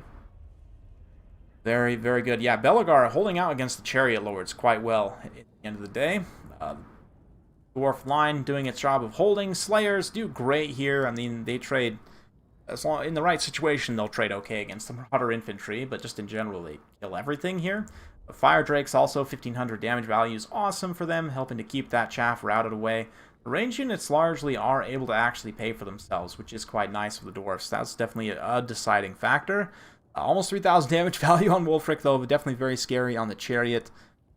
Marauder Infantry, a little bit more of a mixed bag. Some of them do okay, but for the most part, a lot of that stuff struggled. The Mirror, and also don't pay for themselves. One of the Manticores does, though. One of them does not, so yeah, GG, man. GG, very fun stuff. So I'm going to go ahead and take a break here, go just walk around, get a little bit of caffeine in my system. I need to make a phone call real quick as well, so let me put on some music. And this, yes. And I'll go ahead and put this back on. Don't worry, we don't have the timer. Nope, that's not it. We'll put this up. Yep, on a break. Be right back. Sit tight, guys. We'll be back in about 5 to 10 minutes.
Alright, I am returned. Had to give the old GF a call and coordinate some things and grab a little bit of water, walk around, stretch my legs, get the blood moving. We're back. We are back, and let me switch this back over here. We just did now Rocky Raccoon versus the Rope, right? Yeah. Okay, so these two. And let's go to another Slade game. Let's go Slade versus Rudimento. So this is one of the MLG strats I was talking about earlier, guys, and welcome back, everyone. You guys in the chat here talking about Warhammer 3. Hey, what's up, Sarmation? The group stages have started, so I'm just streaming the games from group stage. So, okay. So, this is very important now, what Slade's doing here. You see this blob of trolls and flappas, and we've got Grom the Paunch in here. There's also an Orc Shaman. Now everyone has stock and unspottable for a good amount of time. This is now, I believe, yeah, it's 41 seconds for the base. That actually overcast, though, is the question. Can't actually tell. But regardless, there's that big blob of hidden stuff. Night Goblin Shaman. Then we've got some Fanatics here. 3 Fanatics, 2 Night Goblin Archers. Up against Vampire Coast. Also some Spider Riders out to the flank here. We've got Necrofex. The Regiment are now Necrofex. Gallows Giant. I'm a huge fan against the Greenskins. Nocti Boy. Rotting Leviathan. We've got some bombs, handguns, pole arms, 2 mortars, giant horde of zombies here. So, yeah, basically the thought here is that you can approach without getting shot up by any cannons, which there's no carronades here, so there's not as much of a threat, but still, you know, it's to send a message, because no one likes being ambushed by trolls and flappas. Now, though, the unit's going to reveal themselves, and let's keep it in Fanatics cam, because I have watched this one actually already, and it's just amazing. This is the most big brain strat you can possibly do as the Greenskins, by the way. You can see, though, the Grom actually takes a lot of damage from the Necrofex volley on that first little run there. He also gets lit up a little bit by the handguns, but bombs going off now. The 8-peak loons will still probably be able to, yep, unleash Fanatics straight through this back line of handguns and zombies. Just absolute chaos and anarchy unleashed. I'm a huge fan of Fanatics, guys. Used appropriately, they can be absolutely devastating. They even go all the way back into the mortar crews, which is some great RNG. You can see already between that Flappa collapse and the Fanatics there, all of these zombies on this side are already crumbling, basically. Meanwhile, over on the other side, Grom did take a lot of damage. Flappas have taken some damage too, but the bunker bust is so much. Just all of this horde of stuff coming in here, blowing up this line with high mass kind of things. And there's plenty of summoned zombies already. There's one from the Poops deck summon. There's a summoned zombie from Noctilus. 2 summoned zombies from Noctilus all in this pocket, trying desperately to protect that Necrofex Colossus from all this melee punch. But that leaves all these ranged units very much exposed. I mean, granted, there's also not a lot to go after the Rotting Leviathan right now, but some nice brain bursters, hoping to blow up more of the zombies. The horde is crumbling. There's no question about that. It's starting to stabilize somewhat, though. The initial attack is kind of wearing off. Some of the trolls have routed off. They're going to come back, and, oh, nice headbutt there. Didn't quite get the full contact of what it could. A little bit of a dodge, but the Flappas, of course, they do have good armor-piercing damage, up to 94 charge bonus, too, with this ability going off here with their Snotlings. Pump ardor, lads. If they cycle charge this Rotting Leviathan, they could potentially deal damage over time, but look at this. Grom actually just about getting routed off here between the fire of the bombers, which do actually deal fire damage, the Necrofex. Now Noctilus dropping his bombardment. He's throwing all in to try and finish off Grom. If Grom goes, that is a big, big blow to the Greenskins. Slade trying to pull things back together at this point. The Flappas, though, are pretty key. The leadership's not amazing, but they're doing a great job keeping this the Lombiezine. Yeah, the Lombiezine disrupted zombie line, obviously. The fact that also these archers are free to fire here, this is nice. They're going to finish off this Necrofex. Goblin archers now can start to turn their attention to the Rotting Leviathan. Leviathan, 150 armor. Goblin archers don't have much armor piercing. Even with the armor sundering, it'll just be 120 still, right? So, over time they'll do damage, but it's not going to be a lot just because the armor is so high there that you're getting very little of the non-armor piercing damage, if any at all. Most of the time will be none, but Grom will continue regenerating here, which is pretty good. The pump wagons also, Flappas doing their thing, staying mobile, and just ping-ponging around between these different lines here, kind of pinballing, if you will. Love the Flappas. Can I say? Just love the Flappas. Oh, the poor Flame Necrofex. A great pick in this matchup, and it even still getting just raffle stomped like that. It actually probably did quite a bit of damage even in the meantime, but at this point, it's mostly just the Leviathan and Nocti. Nocti does get some more skeleton summons there. Do the Fanatics actually deal damage to large targets if they hit them? Probably not much, but maybe some. Leviathan now getting caught up by some trolls here. Going to continue to take fire from the flank here. Rusty Arrows. Again, 120 armor still after that armor sundering. Leviathan's just super, super tanky. But nice brain burster there as the Flappas try and finish off some of those pole arms. Over here as well, Grom doing his best to try and finish the pole arms. Just the idea here is you more or less just ignore the Rotting Leviathan until the late game and hope you have enough left to kill it, right? Same thing with Noctilus. So we're going to continue to fast forward, even though the battle is still pretty close. It's just Slade more or less trying to get rid of the zombies here. A lot of them end up crumbling away, so like you can just ignore those ones, right? Got some summon zombies over here. But eventually it's going to come down to a little bit of an endgame grind here. Nice Gaze of Mork going on the Rotting Leviathan. Does a little bit of damage. Healing from Invocation of the Heck, obviously, though. Wah gets popped here. Grom's keeping his distance for the time being, using his buffs to try and keep himself in the fight. He wants to just keep regenerating as much as he can, rather than risk himself in melee. But the Wah being popped here is quite nice. Stone Trolls getting some damage on the Leviathan during that timing push.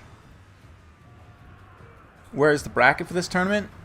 It's, if you go to the, here, I can grab the website for you in just a moment, maybe after this battle. But Flappas, again, reaching out to destroy.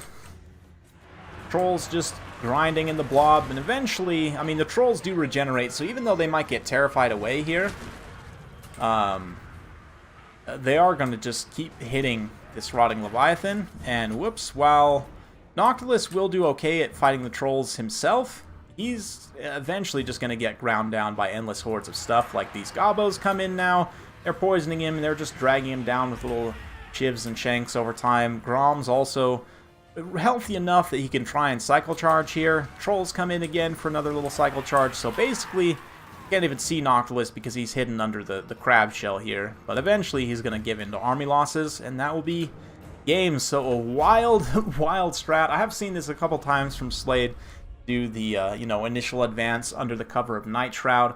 And it works pretty well here. All the Flappas getting a lot of kill numbers. Not the most damage value in the world, but that's okay. Trolls carrying slightly more of a heavy load in terms of damage value against high value targets. Same thing with the Rusty Airs and like the regular Night Goblin Archers. The Fanatics, though, all pay for themselves in dividends. Even from that initial Fanatics cast, just completely eliminating the right flank was very, very brutal. Fun to see. Grom actually countered reasonably well here by the tools that Rurumento had. So credit to you for that. Noctilus did quite a bit of damage considering he's a Footlord. Zombies largely getting run over, but a couple of the polearms actually, take that back, 655, 1180, very good damage value there, 600 there. Bombers to get some okay value. The handguns had a little bit more of a rough time, and man, that poor Gallows Giant actually didn't end up doing a whole lot of damage. The Rotting Leviathan, though, does pay for itself. Mortar's also a little bit of a rough draw, but very well played to Slade X there, and Rurumento, of course. Very fun game. And, yeah, we'll go to game 2 between these two. Yeah, Slade is a very good player. And now this next one is High Elves versus Beastmen, which Beastmen have this perception of being a weak faction, which is absolutely not true, especially in certain matchups in multiplayer. And this is one where I would say Beastmen have a pretty distinct advantage over High Elves. Like, I would even give them a favorable matchup here, personally. High Elf player has to make a lot less mistakes than the Beastmen player, but yeah, right off the bat here, this build, what's happening? So Star Dragon gets netted by the Eye of Morsleb. The Eye of Morsleb obviously has this ability here. The Warp Gaze, which can pin units in place. The Regiment of Renowned Cygor. Also got Ungor Raiders. 2 Ungor Raiders. Throwing Axes. All of that was unloading on the Star Dragon there. We've got Gore Herds with shields up front. Some Razor Gore Herds, 4 of them as well. Morgur, of course, and a Brave Shaman, Lord of Death. That Star Dragon initially taking some pretty significant heat. Alariel the Radiant, Everqueen's Court Guards, and 2 Phoenix Guard, 2 Spearmen as well, and 3 Rangers. Now, the Phoenix Guard, on paper, seemed like a good idea against Beastmen. Like, they beat all Beastmen infantry, pretty much. Unless they get, like, side charged by Bestigor or something. You know, they'll be decent against ranged, in theory, but unfortunately, Cygors exist.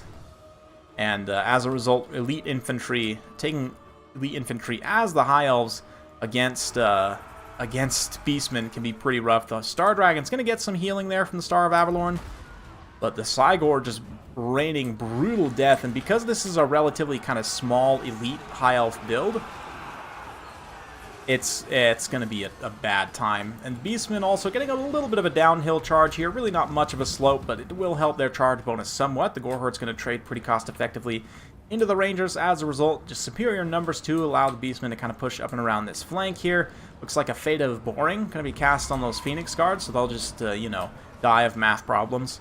Or whatever you find boring. Insert here. And, yeah. Spawn Summons also getting pulled up in the back to tie down the Everqueen's Court Guards. Everqueen's Court Guards honestly probably win that if they're at full health in melee against the Spawn, just because their stats are so good. 45, 48 in terms of attack and defense, but they're not going to be able to really use their ranged attack during all of that time, and the Cygor just keeps raining shots down in the meantime. So heal in the front line here. We've also got a little bit of a buff as well. Foz protection on some of those High Elf units, give them a little bit of extra armor and melee defense. The Rangers up to 60 armor, 60 melee defense. Actually will tank reasonably well with that extra melee defense, but just overwhelming Beastmen numbers here, scattering High Elves to the winds. Spearmen doing their best to hold out, but can only be in so many places at the same time. Nice rear charge too on these Phoenix Guard by the pigs. You can see they're just like, each Phoenix Guard is having to fight like an Ungor and a pig probably, right? So it's just, in terms of numbers, it really is not a great game for them, although they will kill the pigs pretty quickly in melee. You can see the pigs starting to fall apart there.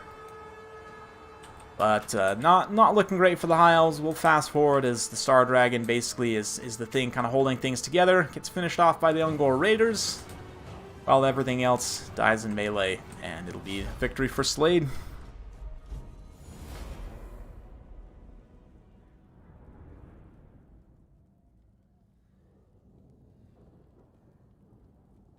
Moo, yeah.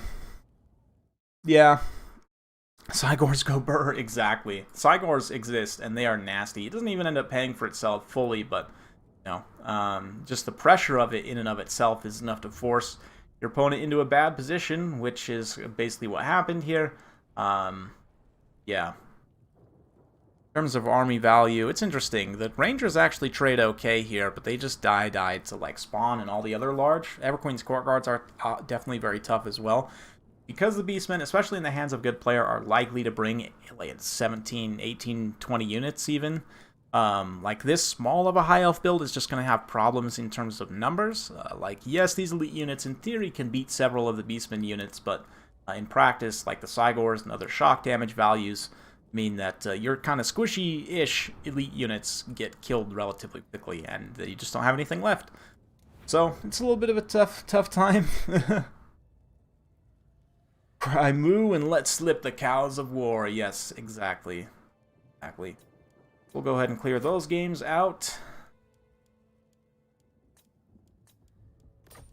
And what have we got left? We still got quite a bit left. So let's go to Nevermore versus Baron Lloyd.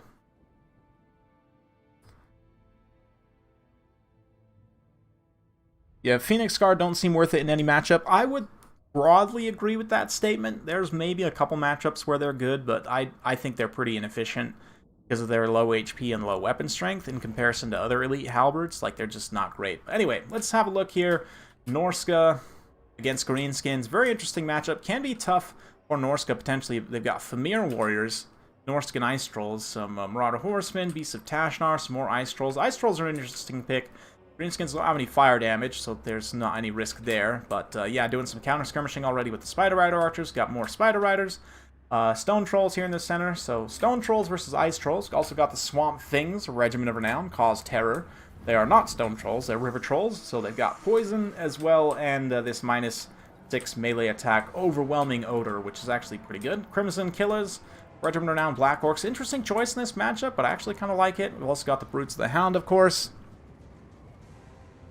So let's see how it all unfolds. This is a matchup that's perceived generally as tough for Norsca because Greenskins are kind of the best Rush faction. Like, Rush versus Rush, Greenskins generally will win. Let's see, no Fanatics cast yet from the Warlords. Well, those are the Warlords boys, not the AP Loons, so these are the ones that would maybe have the Fanatics possibly on those Marauders. Nothing yet, but we'll keep an eye out for that. Meanwhile, the rest of the force is kind of advancing in a big, wide envelopment movement here. A melee engagement over here. Wulfric does charge in. He's going to get some contact on Grom. That's pretty decent. Grom pops Lucky Banner and the Grey in his ear to buff up the melee attack of these Stone Trolls. They're trading decently into the Ice Trolls. Lots of support on both sides, but Famir Warriors, the Grey Weapons charge in now. They're going to be okay against the Stone Trolls, although the magic resistance of the Stone Trolls will come into play there, as obviously Famir deal magic damage. The Armor Sundering will help, though, against, you know, like the Berserkers, for example, trading into the Stone Trolls down to only 40 armor. But wow, those Norscan Ice Trolls got rounded off pretty quickly there. And a nice big map-wide wall push. Yeah, these Goblins actually tying down a number of units over on this flank, which allows the Greenskins to kind of fight piecemeal over on this other side, which they are winning pretty decisively. Wulfric's holding out, but the Ice Trolls got absolutely pummeled there. Brutes of the Hound likewise also getting pummeled, and the Crimson Killers haven't even been fully deployed yet. They're moving in. Nope, moving out again. Let's see, balance power still pretty close, though. Greenskins' skirmish presence is very strong over on this left side, but the Norskins are starting to push through. Beyond the few goblins that remained, and like this Stone Troll here, very isolated and in a pretty dangerous position. Beasts of Tashnar thought about going after some of these kind of Spider Rider archers and other things, which actually wouldn't be the worst idea in the world, but Grom is pursuing them. So now they're potentially trying to pull Grom into a disfavorable situation there. Nice Searing Doom. Doesn't do a lot of damage to the Black Orcs with their armor. They had their armor sundered. Probably do a little bit more, or if they were more blobbed up. But oh man, this is interesting. Ice Trolls just charging straight in. The Crimson Killers, look at the amount of damage they do, though. Just that splash damage just wrecks the Norscan Ice Trolls. They get torn to absolute shreds by the Crimson Killers. So that is really nice for the Killers there. Just got some straight up value against those Ice Trolls. Yeah, they haven't actually generated that much value yet, but that was pretty impressive, I have to say. Thought the Ice Trolls would maybe do a little bit more in that head-to-head engagement, but the Crimson Killers taking no prisoners here. Yeah, heroic Goblins holding the flank for sure. They managed to hold up superior forces for quite a good amount of time. Well, Greenskins looking alright right now. Looks like a little bit of a skirmish phase going to unfold, so we'll fast forward somewhat as these Spider Riders kind of jostle for position with the Horsemen and the Hounds and so on, and they all kind of run around and shoot each other for a little while. Grom's going to be chasing Wulfric, which is bad day for Wulfric. He gets rear charge there, unfortunately. He does pop Hunter of Champions, though, so Grom stats heavily nerfed. He's down to 0 melee defense, basically guaranteed to take hits more or less, but Lucky Banner gives him the damage resistance to resist said damage. Crimson Kill is once again going to be moving in against Ice Trolls. Oh man, this is just brutal stuff. Let's see, how many of these Ice Trolls just get straight up killed here? One. Just one, huh? 2, 3. Do they get wiped? No, not quite. 2 of them do manage to escape actually there, but Crimson Kill is doing the thing they do best, which is just blending everything into fine paste. Yeah. And the mobile engagement continues. Beasts of Tashnar eventually get worn away, and Norscan player is going to throw in the towel there. So yeah, good job to Baron Lloyd there. Nevermore both played very well. There's some nice kind of back and forth there, but the Greenskins, as I said, in this matchup, they're generally perceived to be just a little bit better at doing a lot of the stuff that Norsca can do. Like stone trolls are just slightly better than all other trolls. I mean, they're much better than most other trolls, but like the range difference too between the Greenskin skirmish cav versus the Norskin skirmish cav, like the Greenskins outrange you slightly, right? They have more map-wide buffs and so on, so they're just like a little bit more than Norsca in a lot of ways in a head-to-head matchup, and we definitely saw that here. Credit to Baron for playing that one through. It was, yeah, great stuff with the Spider Riders, kind of keeping them operational and fighting. Stone Trolls ended up getting their stuff done. I didn't see the Swamp Things, must have got some terror outs. Yeah. On the Norscan side, Norscan infantry having a really hard time trading cost-effectively. The Goblins even actually trade very cost-effectively. 523 damage value on Goblins. It's just amazing. Ice Trolls, I kind of see where you're going with that, but I still think Skin Wolves are always going to be a better option for you, given their greater mobility. But anyway, go ahead and get to Game 2 between these two. No wimpy magic, just choppas. Yeah. Yeah, Minos are terrible. They're way too expensive for what they give you. Full yellow charge, yep. Exactly. Here we go, and this time we've got Lizardmen versus, ooh, is that a Lithnar already getting 4 kills on Skinks? It is. So let's take a look at the High Elves first this time. We've got a Lithnar, Talons of Tor Kaleda, and some more archers. Doesn't have any other fire damage though, so I'm not sure 100%. There's no synergy for the Talons directly. But anyway, some Silver Helms, got some Phoenix Guard, Keepers of the Flame protecting the back here. Evil Claw, Bolt Throwers, Croxy Ancient leading the way. Got 3 more regular Crocscore units, Skink Chief on foot, or a Beast Caster as well, some Chameleon Skinks, lots and lots of Skinks just all over the place. Cohorts, and cohorts of Sotek, and Red Crest. Khorne, I don't know, Khorne will be interesting. It will be probably the most rushy of rush factions, but they won't be able to do anything else, so they'll lack the flexibility of like Greenskins and even Norsca and Chaos, so I don't know, it's hard to say. Probably not the best person to make roster predictions, because I actually am not super familiar with the units from tabletop, but anyway. Nice little charge here, the Unbraced Spearmen. I mean, not that they get much of a charge defense anyway, but the Red Crest doing a great job there. Crocscore's also getting involved in melee, could even have peeled and tried to get around. The Keepers of the Flame are still in a position to protect, though. Skink cohorts will have a little bit of a hard time cracking this line. Yeah, one of them getting pounded by a unit of Silver Helms there, a little bit rough. Oh, there's even a Feral Carnosaur here that I completely missed, chewing on Lithnar's decoy. Popopox cohorts swinging up and around. They could just even charge these Silver Helms in the face and probably win. Summon Manticore comes in. Talons of Tor Kaleda getting pretty well wrecked. A little bit of a Moonbow friendly fire. Does a lot of damage to the Manticore, but likewise leads to the Talons of Tor Kaleda getting terrified. And Keepers of the Flame move in to start chopping through the Croxy Gores. Crocscore's having a little bit of a hard time here, actually. And the Feral Carnosaur, likewise, doesn't have a lot of really great targets to go after, to be honest. But the Popopox cohort, if they get caught out by the Silver Helms, rather than countercharging them, that's not going to be great. Chameleon Skinks are still completely healthy, though. They're going to be able to... oh, there we go. Got a little bit of a donation coming through there. Hey, 2 through the Super Chat. Much appreciated. Do shields stop missile attacks from Lords and Heroes? It depends, actually. Certain Lords and Heroes, yes. Others, no. So, like, generally, I would say no. Like, they kind of function in a similar way to artillery. Most do, at least. Where, like, it will hit multiple models and they won't get their missile block chance. Thinking through, actually, some of them might... I think that as a general rule, they behave that way. So I'm going to say no for the most part. But anyway, right now, High Elves actually managing to hold out against this assault quite well. A lot of these defensive units are doing just fine, but the the line has kind of been cracked a little bit, and a lot of the range units are starting to get inundated. So Greenskins, or sorry,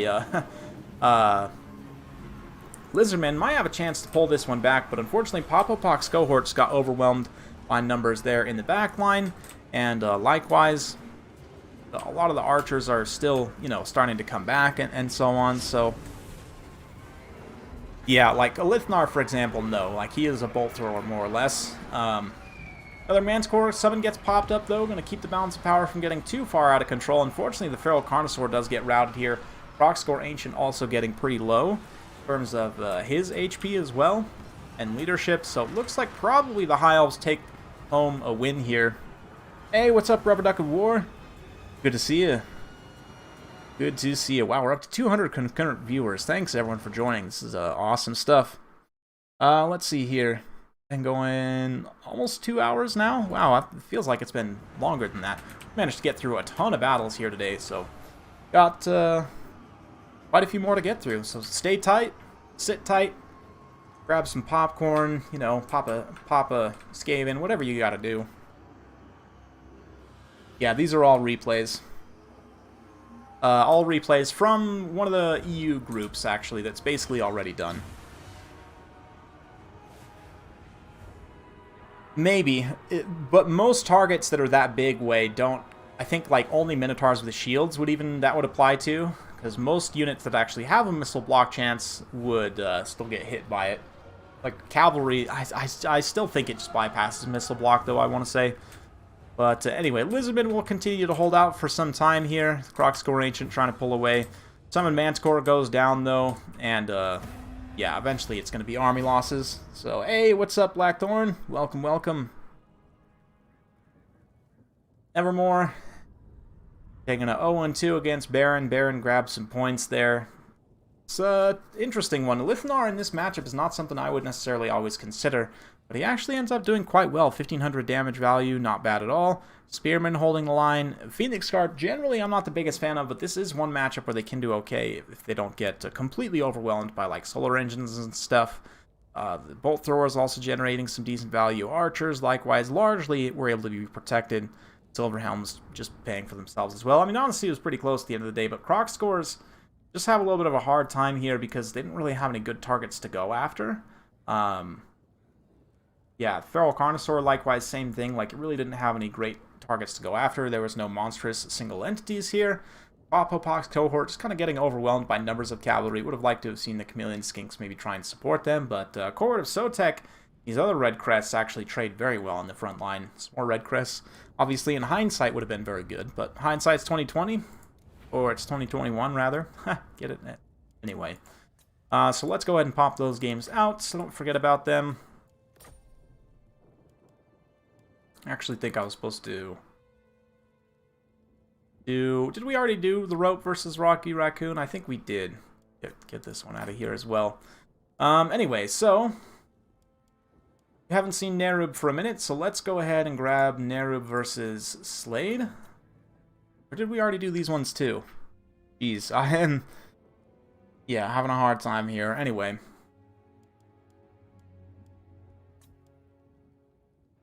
I think I might have accidentally deleted Rocky Raccoon. Oh no, Rocky Raccoon versus Baron Lloyd. You guys are both here. I guess we could do this one as well. But let's go.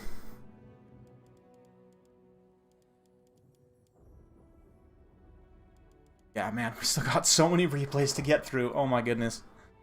Let's go to Slade versus Baron Lloyd, actually. So, alright, we got Wood Elves for the first time today against Slade's Greenskins. 4 Stone Trolls, 4 Spider Rider Archers, 3 Spider Riders, 4 Goblins, 8 Picloons, he's got Grom, and 1 of each kind of Shaman. Against a Spell Weaver, interesting choice, up on an Eagle, Lore of Life. We've got Lost Sylvan Knights, a couple of Glade Riders with Spears, Infernal Guards, Shields, 3 Way Watchers, a unit of Blade Singers, very interesting, and Winterheart Guards, so Eternal Guards. Yeah. Yeah. Probably a lot of maneuvering. I think Wood Elves will be, like, the lightest of the human factions. with probably the best kind of skirmish, like in terms of mobile skirmish. Empire already has pretty good mobile skirmish, but we'll see. I definitely think they're going to be a very strong cavalry factions like the other human factions are. But as we have quite a few replays to get through, we'll fast forward through this initial advance phase. But Slade here going with such a wide army. I'm a huge fan of this style of play in this matchup. You can see there's just so many targets for the Way Watchers to even try and begin to shoot at that they're having a hard time here. Likewise, we've got this Orc Shaman. Going to be very critical. The Lost Sylvan Knights are an absolute menace in this matchup. Greenskins have to be smart about how they use their spells to try and counteract them here. This Orc Shaman is going to be kind of the deciding factor in that. But Way Watchers already getting pushed around by superior mobile units. You can see a lot of Greenskins just kind of bypassing that initial engagement with the Blade Singers and the Turtle Guards and so on, and Stone Trolls was immediately pushing back. I do think, yeah, we've got a Fists of Gork popped, so these Stone Trolls actually now have magic damage. They're going to finish off a few of the models of the Sylvan Knights here. They get caught up on them, along with that Wa being popped, a little bit of extra melee attack, of course, and yeah, they take down maybe 3-4 models of the Sylvan Knights, which is actually really, really good, considering the cost trade there.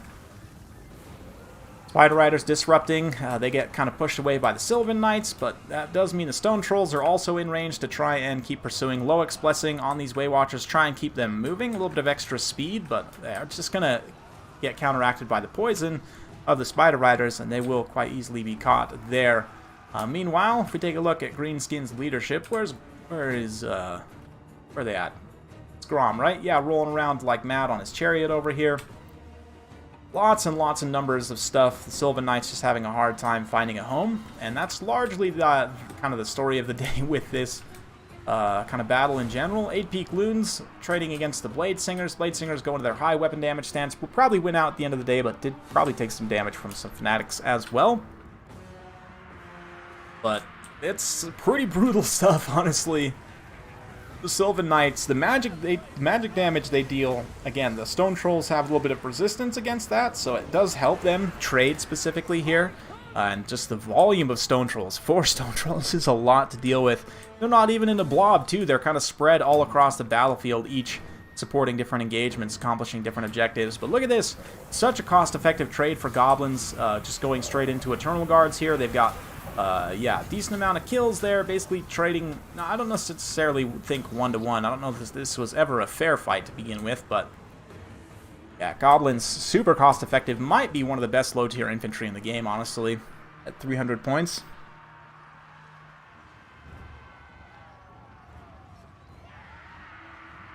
Yeah, in lore, they kite the Chaos Hordes. Yeah, I could see that definitely being their style. Sylvan Knights keep trying to fight, but the Stone Trolls here probably going to get terrified. Their leadership does drop, and it does look like, yep, they get terrified away there. But Way Watchers are actually getting shattered at this point. So the missile pressure is all offline for the Wood Elves. They've got the Lost Sylvan Knights trying to reunify with these Blade Singers over here. Again, though, Blade Singers deal magic damage, and the Stone Trolls, that magic resistance and missile resistance just so good in literally every single matchup, but especially here. Both of those things apply in broad terms against the Wood Elves. They have a lot of magic damage and a lot of missile damage, so makes sense to bring 4 of them here. Elves do try and make a stand. I mean, Elven leadership won't allow them to just give up, but as soon as the Sylvan Knights get finished off by Stone Trolls with Fists of Gork active, 63-59 in terms of stats with 130 weapon strength and magic damage. Brutal stuff. Absolutely just mauler trolls is what they should be known as. Finish it off. It's just hard, you know. Bubba's Big Blast. With this many Stone Trolls and with this small of an army, like, not only is it relatively small, but a good percentage of it is also ranged units that you're trying to protect. Like, there's just no realistic way of even chasing the Stone Trolls off once they do get terrified. Because you're going to get caught up by other forces and dragged down. But yeah, Slade just on a tear today. Look at this, 600, almost 700 damage value from one unit of Gobos there. All the Gobos trading super cost effectively here, to be honest. Spider Riders as well, Spider Rider Archers. Stone Trolls also decent across the board. Yeah, Terminal Guard's generally doing okay. Bladeslinger's managed to get a lot of volume of kills, but value-wise, it wasn't actually the best. So, I'm actually not playing in the tournament, Rubber Duck of War. Decided to just cast this time around. I figured there's, 700 people playing. I think I can afford to sit this one out. Hey, see you, Julian. Thanks for stopping by. Much appreciated. GG's. Yeah, GG's, man. This time, a Lithnar. We've got a Lithnar against the Beastmen. Ooh, could be tricky. A lot of ranged units, again, to protect against the Beastmen. Just from the outset, we've got archers, a Lithnar, 2 bolt throwers, protected by just a handful of spearmen, keepers of the flame, and a couple of silver helms. The Cygor rock throwing, though, is already started, just smashing the Talons of Torquelada right there. We've got a bunch of Goreherds with shields, similar to what we saw before. More Razor Goreherds. We've got Centaurs with throwing axes, Morgar, Deathcaster. Basically the same build he brought against High Elves last time. More or less, but this time the Bolt Throwers do equalize things against the Cygor a little bit. Hey, Fiver from Ryan. Follow-up question. How does Missile Block work for Cav/Wolfric on a Chariot? It applies for the whole model, Ryan G. Yep, because, yeah, the Missile Block chance is just for the entire model, and that includes, too, like, for example, if you give Missile Block to a unit that doesn't have it, it does work. Like, there are some abilities that give Area of Effect Missile Block chance, and those, like, if you get it, for example, on, like, a Manticore or, like, a monster, it will apply to the whole model. But anyway, Slade's advance getting broken up somewhat here. These Goreherds did take a lot of damage from the archers, but Cygor still being alive and firing is a little bit of a problem. And an attempted Hound attack on the Bolt Throwers did disrupt them, but they are still fighting here. Yeah, both builds from previous replays, exactly. We've seen both these builds be successful in the past, so let's see who takes home cake here. Fate of Boring on a Spearman in the center just to break this line as quickly as possible. Even though it's not a very high value target, the Pigs also get up into the second level. They're going to disrupt these archers. Same thing with these summoned spawns, just not allowing those ranged units to get their value. Very, very important here. All the while, the Cygor is just hanging in the back, continuing to pound various infantry units, you know, kind of whoever he decides. Keepers of the Flame looking real juicy right now in this little box formation. Cygor will check back with him in just a minute, probably switch directions there. Pigs, once again, just kind of circumnavigating the defensive forces, getting back into the Bolt Thrower and the archers, starting to finish off more of those range tools. And this is an issue with taking this many range units against the Beastmen. They are one of the most mobile, kind of fastest, hardest hitting factions, so it's generally, I don't bring any artillery or infantry skirmishers against the Beastmen. Like, I go purely missile cav for my missile options against Beastmen, usually, just because their mobility is such that it's not worth the micro tax and the, you know, kind of unit value tax it takes to protect ranged units. But, yeah. Yeah. Yeah. You got it right, exactly, Archu. Anyway. Another Spear Leech here on these Keepers of the Flame, and here comes the Cygor rock throwing as the Keepers immolate themselves in anger. Spirit Leech will also blow up a few of them. Kind of funny watching them get killed by a spell like that. They literally just explode. Summon spawns, rather, are just about done, but it's pretty much just like the leadership handful of archers here, about to be ridden down by Centaurs throwing axes. Talons of Torquelada do still have martial mastery, and just lost it, literally, as I said that. So they will get finished off here by the Centaurs, most likely. Continue fast-forwarding, as, again, we've got quite a few replays to get through today. Keepers of the Flame just getting isolated here and dragged down by superior numbers, as is often the case with Phoenix Guard, given their price and roster and everything. Lithnar manages to survive until the late game, though, which is pretty impressive, all things considered. I mean, Beastman didn't go super hard for sniping him, but he does probably generate some good value as a result. But not enough to win the battle for the High Elves. Blade just taking no prisoners today. Absolutely brutal stuff. Yeah. Blackhorn's Ravagers do pay for themselves. A lot of this stuff is actually not amazing, but the mobile units... Of course, with throwing axes here, the pig herds also generating great value, and of course the Cygor 2,400 damage value. Yeah, actually, Lithnar doesn't end up getting all that much in terms of value, which is interesting. Yeah, largely, high elf forces just kind of have a rough time as a general rule in this particular battle. Oh, yep. Hey, Blackthorn, there's that's pretty real, I'm gonna be honest. I definitely have done that before. So, anyway. We've got some more games there, got some more games here. Have we watched Rocky Raccoon versus Baron Lloyd? I don't think so. And let's go for Narub versus Ruramento. Oh, this is, wow. Very interesting build for Narub here. 2 Executioners, 3 Blackguards, 3 Shades, 1 Dark Rider. So going for the elite infantry style, kind of like what we saw with the Chosen before, but even smaller. Ruramento's got a pretty decent-sized army, though. I mean, Skeleton Horseman Archers, he's got Tomb Scorpion. Again, we've seen almost the exact same build before. Yes, this is literally the exact same build he brought before. Tomb Scorpion, Archon on a Chariot, Screaming Meme Catapults, Ushabti Great Bows. So, let's see how this does. I'm just right off the bat, oh yeah, brutal volleys too from the Skeleton Horseman Archers right into the face of that Shadow Sorceress. That is not a good time for the Dark Elves. She is going to generally regret these decisions. Let's fast forward a little bit and see. Yeah, she just gets gatted by those Skeleton Horseman Archers there. Might be able to recover her leadership, but Shades are not in a position to immediately respond, though they do start responding eventually, and the Skeleton Horseman Archers do take some damage as a result. Blackguard not taking too much pressure from the Screaming Skulls immediately. Any insight into the matchup from the Hiles perspective? Against Beastmen, I would say you want to go with it's hard. You're always going to need to make less mistakes than your opponent, but I actually really like Cav builds against the Beastmen, going with like 3 Dragon Princes, like a bunch of Illyrian Reaver Archers potentially, maybe melee Reavers as well, just very wide on cavalry, and maybe some archers, and just don't take any infantry, basically. But anyway, yeah, this is, we'll kind of double time through this one. I'm not going to go full fast forward, but this is already looking pretty rough for the Dark Elves, given that their elite infantry is taking a lot of damage on the advance here. I mean, granted, these Shades are getting into range now. I'm going to start to be able to fire at some high-value targets.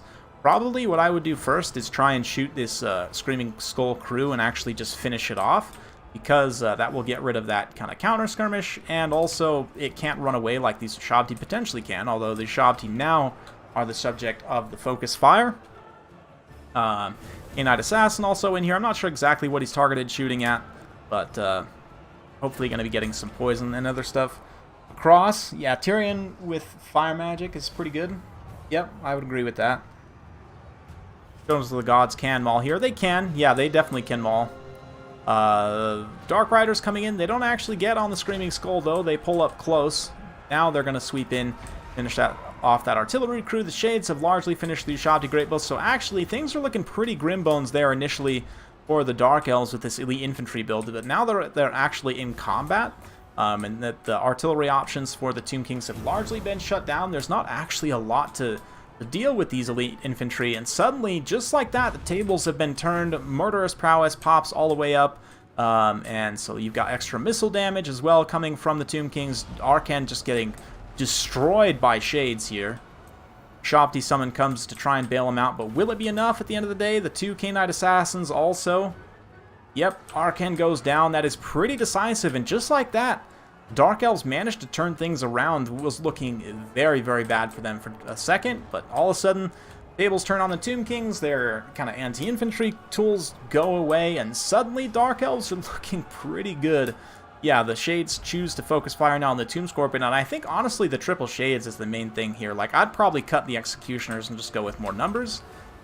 The Blackguards, I do see something there. I think 3 Blackguards probably pretty strong here, but me personally, I'd just cut the Executioners and go super wide with the rest. Yeah, Shades, because they have the stock and a little bit longer range, I think they're a pretty significantly better choice than Dark Shards. Personally, like, I like them a lot better. Here, they were very, very decisive, so yeah. Interesting game. I thought for sure Neru was going to lose out that time, but Ruramento ends up getting just obliterated by Shades, more or less. They all get excellent damage value, almost 2,000 damage value on one of them specifically. Insane. Dark Riders pay for themselves. Blackguard don't even have to do a lot here. Executioner's also getting some pretty good anti-infantry value.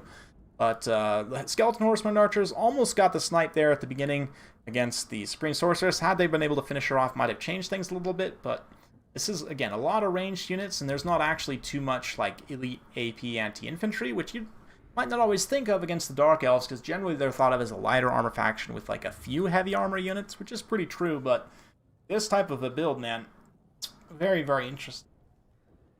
Ugh. This victory will summon ice power. Yes, probably. Yeah, man, that was an interesting one. Very, very interesting. I like that one. Let's go now, this next one, Nerub versus Ruramento. This time Nerub going with the Warriors of Chaos against Ruramento's High Elves. And another very interesting High Elf build. Techless with a Fire Mage, 4 White Lions, 1 Swordmaster, some Archers. Not a lot of flexibility. The 2 Phoenixes, obviously. But, yeah, we've got Marauder Horsemen here. We've got a whole bunch of Chaos Marauders, Hell Cannon, Soul of Damnation, 2 Chaos Spawn, Sigvald, Shadow Sorcerer, some Marauders with great weapons. So nice, huge, wide line of Marauders, and some Hounds, of course. Soul of Damnation going to make its presence felt immediately, going after various targets here. Ooh. Oh man, I thought I actually was going to hit Techless there. That would have been pretty impressive.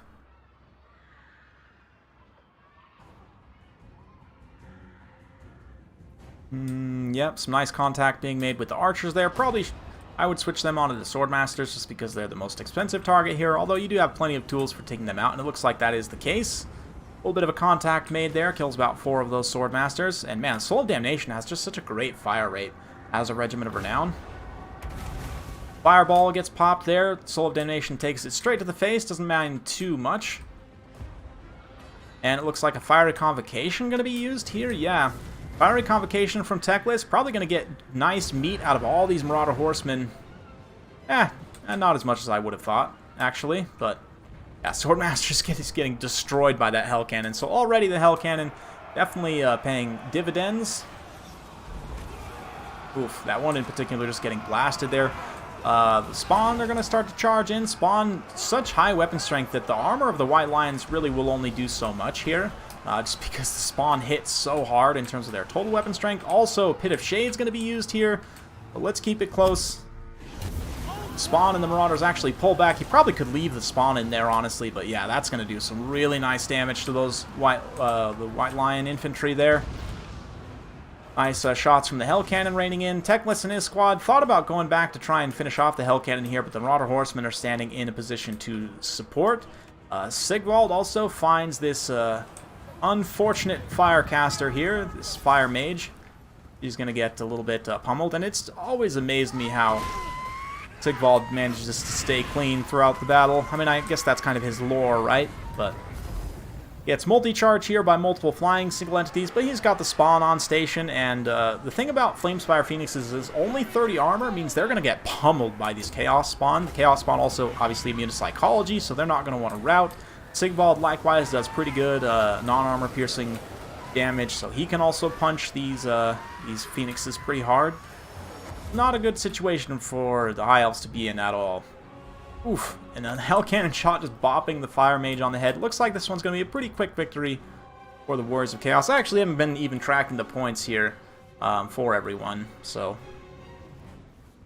I can't actually... I'll need to get a quick summary from Samurai Warrior in terms of the actual points, but yeah, Nerub there taking the win, so interesting. They kind of trade those. Go ahead and delete that one now. And we're getting through. We've still got a few more replays to get through, but we're probably like legitimately halfway done or more. Yeah, High Elves AP, limited AP options can make that matchup a little bit tough, although High Elves definitely have some tools to try and equalize things. I'd say it's pretty even, if anything. But let's see here. Let's do Rocky Raccoon versus Baron Lloyd next. Thoughts on that matchup?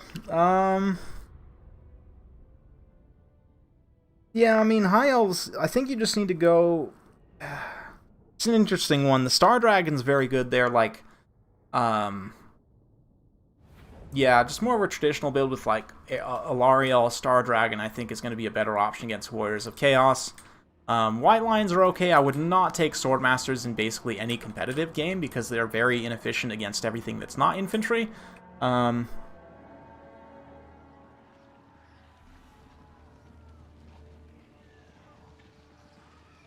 Yeah. Anyway, here in this battle, we've got Greenskins rushing in already from the flank, several Spider Riders charging into some Dryads here. We've got Deepwood Scouts with Swift Shiver Shards, interesting choice, Dryka, some Treekin, 1 unit of Zotes, and some Deepwood Scouts and Glade Riders up front here. About to get surrounded, so they do need to be careful of that. Big old Greenskins light cavalry force collapsing from the side here. We've got more Spider Rider archers. Hey, somebody joins as a member, much appreciated. Ready to serve, my lord. Herb Sauce. Great, man. Thank you very much. And was that another one? Ready to serve, my lord. Mike Young became a member. Oh my goodness, all these member notifications just coming through right now. Spot Trick, holy cow, what is happening? Awesome. Thanks, guys. Wow, what is this? Complicated Mike has become a member? Oh geez, what is happening? Do I need to shut this off? Ready to serve, my lord. Oh geez. Ready to serve, my lord. What is actually happening? Ready to serve, my lord. What is happening? Okay, I'm gonna need to look at Streamlabs in just a minute because this thing is freaking out. Apparently someone is trolling me via Streamlabs, so let's actually pull this up here. Ready to serve, my lord. And yeah, go ahead and do this. Ready to serve, my lord.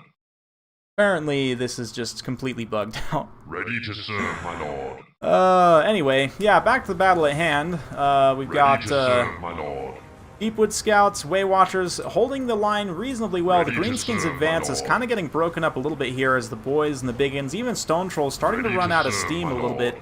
The wall has been popped, but the light cavalry collapse kind of getting fended back by the Zotes. Okay, this is getting ridiculous. Ready to serve, my lord.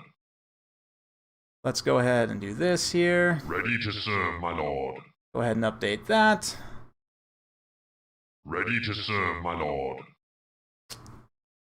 Interesting. Ready to serve, my lord. Okay, so maybe we'll just do this for now. Ready to serve, my lord. And it's still going to play the sound effect. That's just amazing. Ready to serve, my lord. Yes, this is awesome. Cool. Okay, is it done? I think we're good now. Gotta love... Yes, it is it's a Warcraft 2 voice line, actually. Gotta love that. Anyway, we'll just turn that off for now. I can always check the donations and stream chats and so on later on. But, yeah, anyway. Let's see here. Getting way distracted.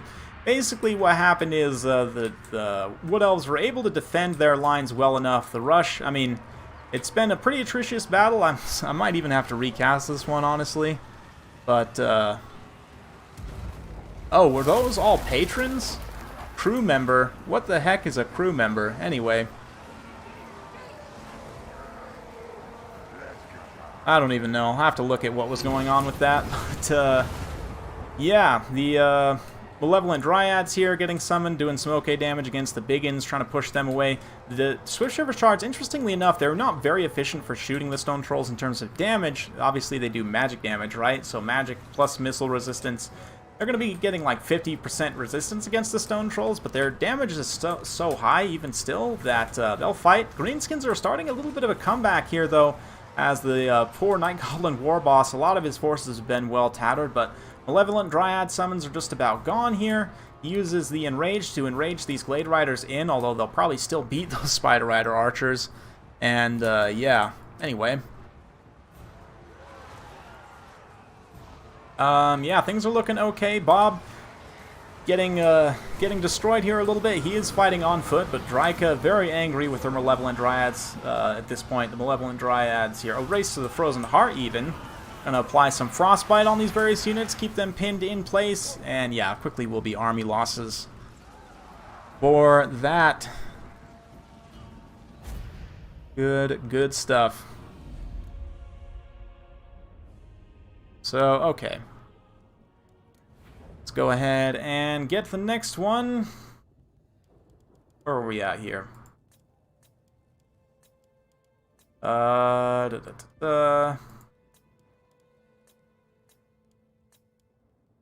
Sorry, guys. Someone is trying to distract me at the moment. Anyway, yeah, that's what it was. Rocky Raccoon versus Barry Lloyd. My apologies, guys, about that. That was weird. Don't know what was going on there. But let's go ahead and get to the next one.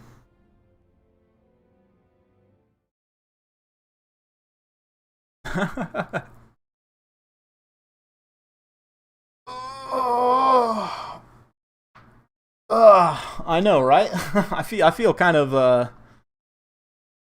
honored, honestly, that they would go that far just to try and disrupt my stream. But anyway, yeah, let's get over to this here.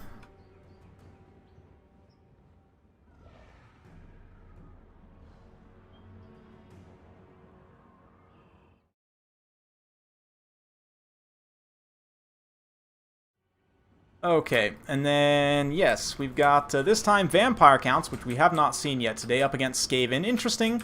This can be a tough matchup for Skaven, because the Vampire Counts are kind of the best blob faction, but it doesn't look like the Skaven are trying to play into that too much. We've got Throt, plus 2 units of Rat Ogres here, a unit of Mortars already opening up, Warp Fire Throwers, bunch of Skaven Slaves, Clan Rats, 1 Summoner here, Plague Priest, although we do have a Terror Goose and Blood Dragon Vampire Lord, so should be interesting. Council Guards, Clan Rats, and so on.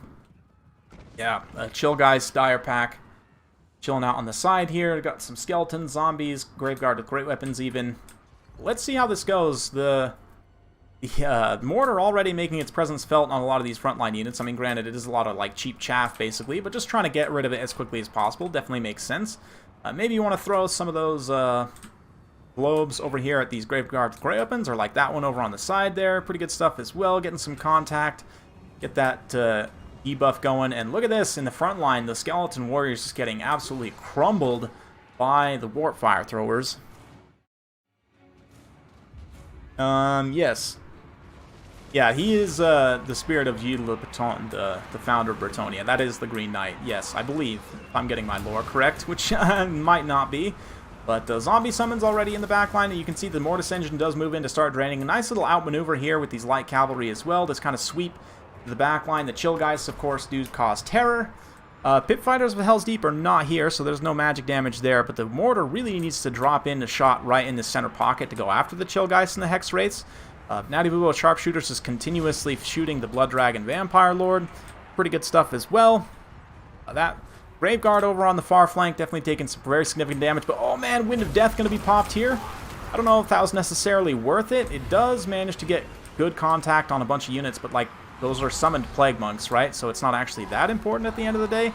Blood Dragon does come down and immediately is surrounded by Throt and the Packmaster, as well as the Rat Ogres here. So let's see if Throt has... Does not look like he has the Creature Killer off cooldown, which is unfortunate. A lot of these Skaven units are going to get terrified away.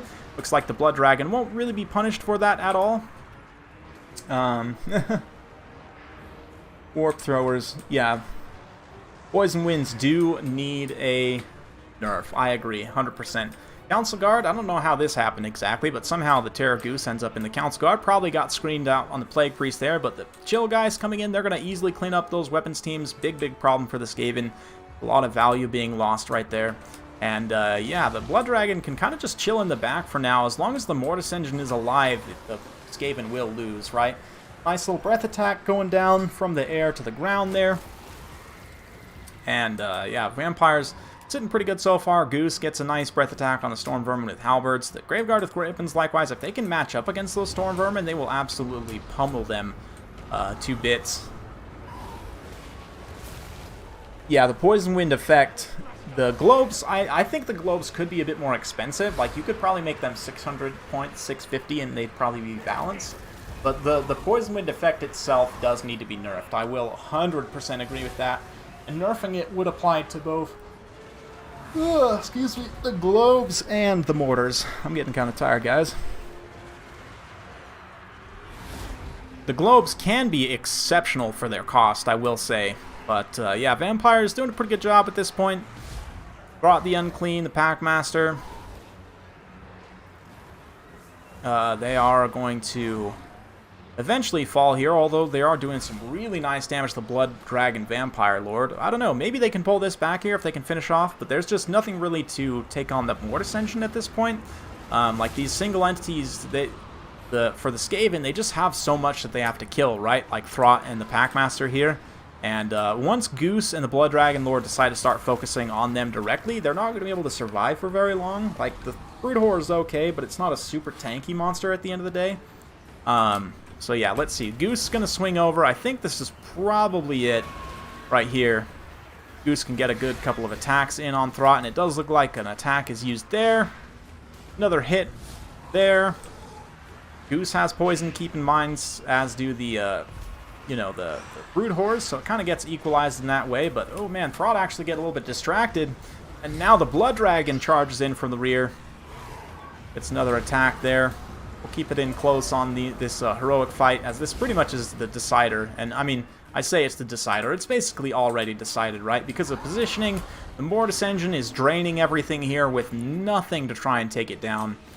Vampire counts are definitely going to take home the win here. Yeah, Globadiers can easily get 4 times their value, for sure, but...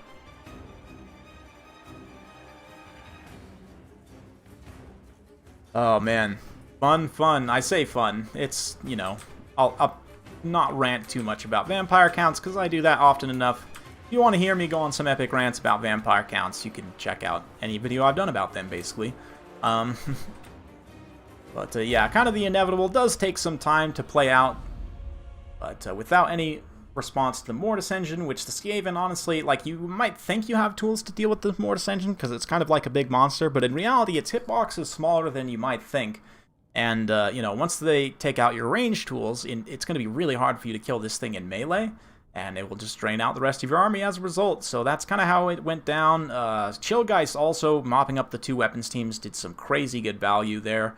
Blood Dragon Vampire Lord, 3,200 damage value dealt as well, just absolutely insane. Kind of sad that he's, like, way better than any of the legendary lords for vampire counts in actual competitive gameplay, but, yeah. Won't talk about that too much. Packmaster did okay. In terms of the Skaven here, the weapons teams initially got some good damage in. Natty Boobos definitely paid for themselves in terms of damage value, but the rest of the army was just a rough go. Clan Rats definitely had a rough time here.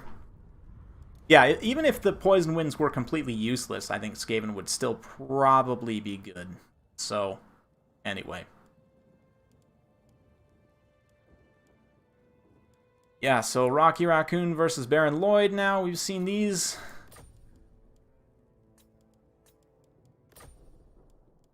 And hang on one sec, guys. Let me just quickly...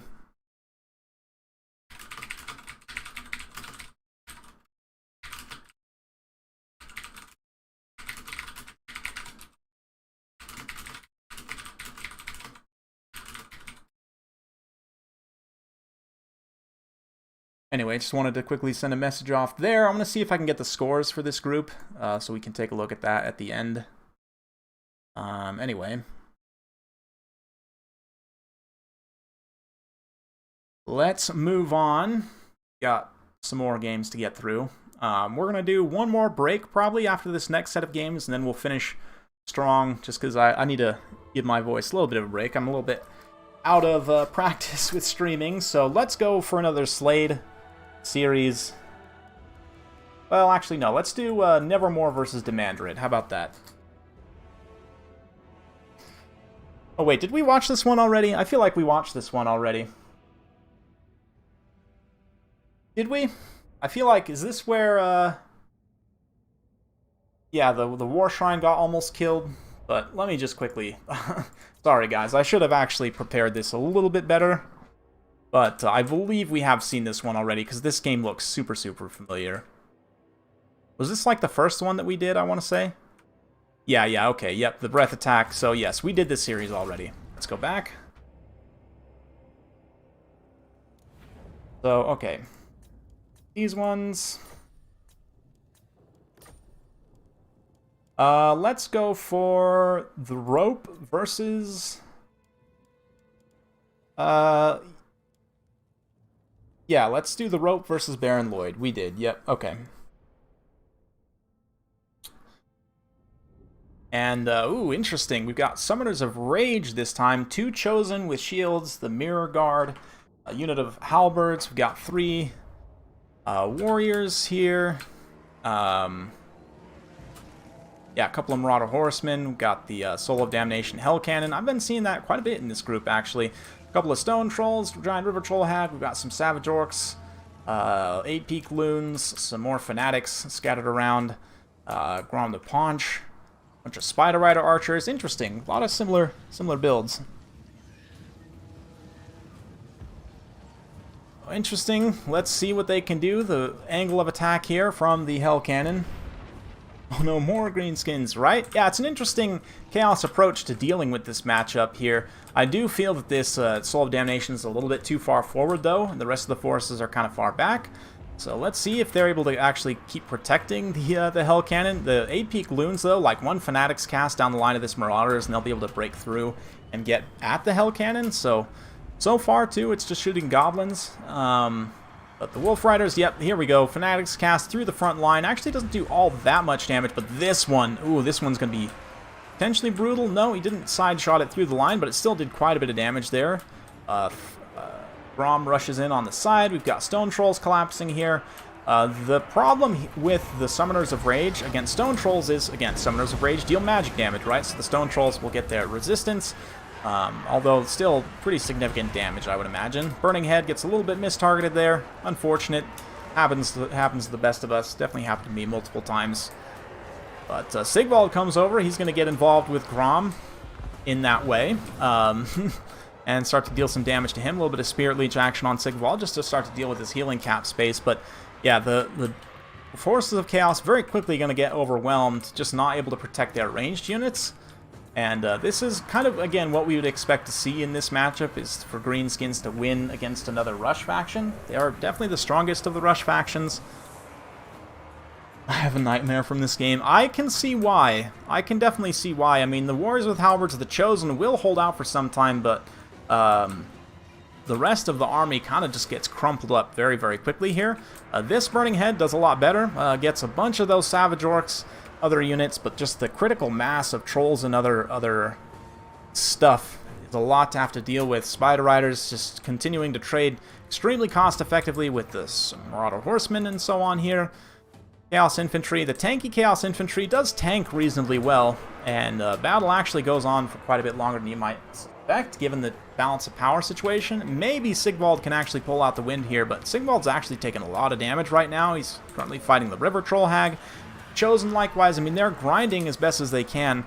The Trolls will, you know, get routed and come back a couple times. The question is, can the Chosen survive long enough to kind of weather the storm here? So, I don't know. I kind of like the Chosen with shields here. I mean, they will tank. The Chosen with great weapons kind of get hit harder, but they will, because of the mass changes, they'll actually get their damage in better than they would before. Another Burning Head finishes off those Savage Orcs most likely. Also does a leadership debuff to the Stone Trolls. We'll see if that ends up mattering. But Warriors of Chaos actually surviving quite well here, all things considered. The Chosen and Sigvald continuing to fight, and as we've seen in some other replays from the tournament, that can be pretty decisive. Really nice Fanatics cast, though. Goes through the Halberds, gets a little bit of the Mirror Guard as well. This unit of Chaos Marauders is done once again, and unfortunately the Sorcerer Lord of Fire gets straight up killed by Grom the Paunch there, so no more Winds of Magic, or the Warriors of Chaos could potentially be a problem, but the Stone Trolls are gone.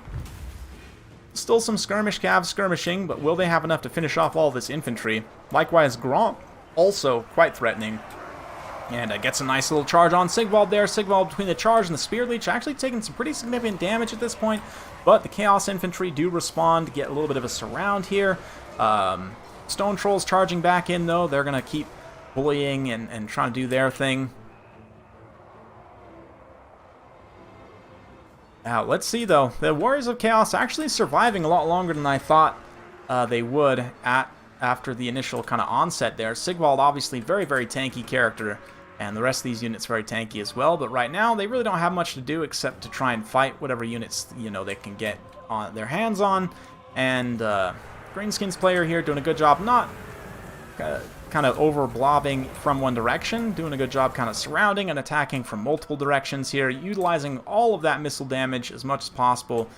Sigvald's, you know, still threatening, definitely, but Grom and these other units probably can finish him off in the late game. The issue is you still got some Chosen hanging around too, and those pesky Mirror Guard just will not give up. I say they will not give up. Eventually, they probably will. Character cycle charging, although look at this, Sigvald actually manages to rout the giant river troll hag, so maybe Sigvald can actually carry this entire game by himself. Maybe, just maybe. Here comes Grom though, charging in the side. It's a nice sweeping attack on those Mirror Guard there, and Grom should actually rout the Chosen in the Mirror Guard, and it looks like he does. With Sigvald just all by his lonesome, Grom can cycle charge him to the end of days. Sigvald's at his healing cap, and doesn't take much to bout him off there. So, Baron, honestly, and despite the kind of initial rough engagement there, I think your build definitely had some good elements. The tankiness of Sigvald and the Chosen, I think, were kind of your highlights here. Probably just switching out the Summoners of Rage for more numbers, as I smack the mic, my apologies. Or, like, also the Soul of Damnation I'm not a big fan of here. I think it's pretty tough to protect. Drop these two units down and just go with some more volume to like chase routing units off and just kind of trade more incidental engagements out on the periphery, like against the skirmish cav, for example.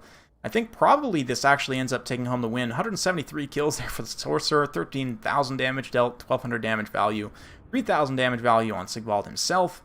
Really good stuff for the rope here. Yeah, Grom putting in absolute work against that Warriors of Chaos infantry force.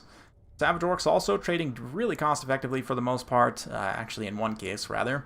Skirmish Cav likewise do their thing, just so good in this matchup, so cost effective against Warriors of Chaos. Skirmish Cav, GG.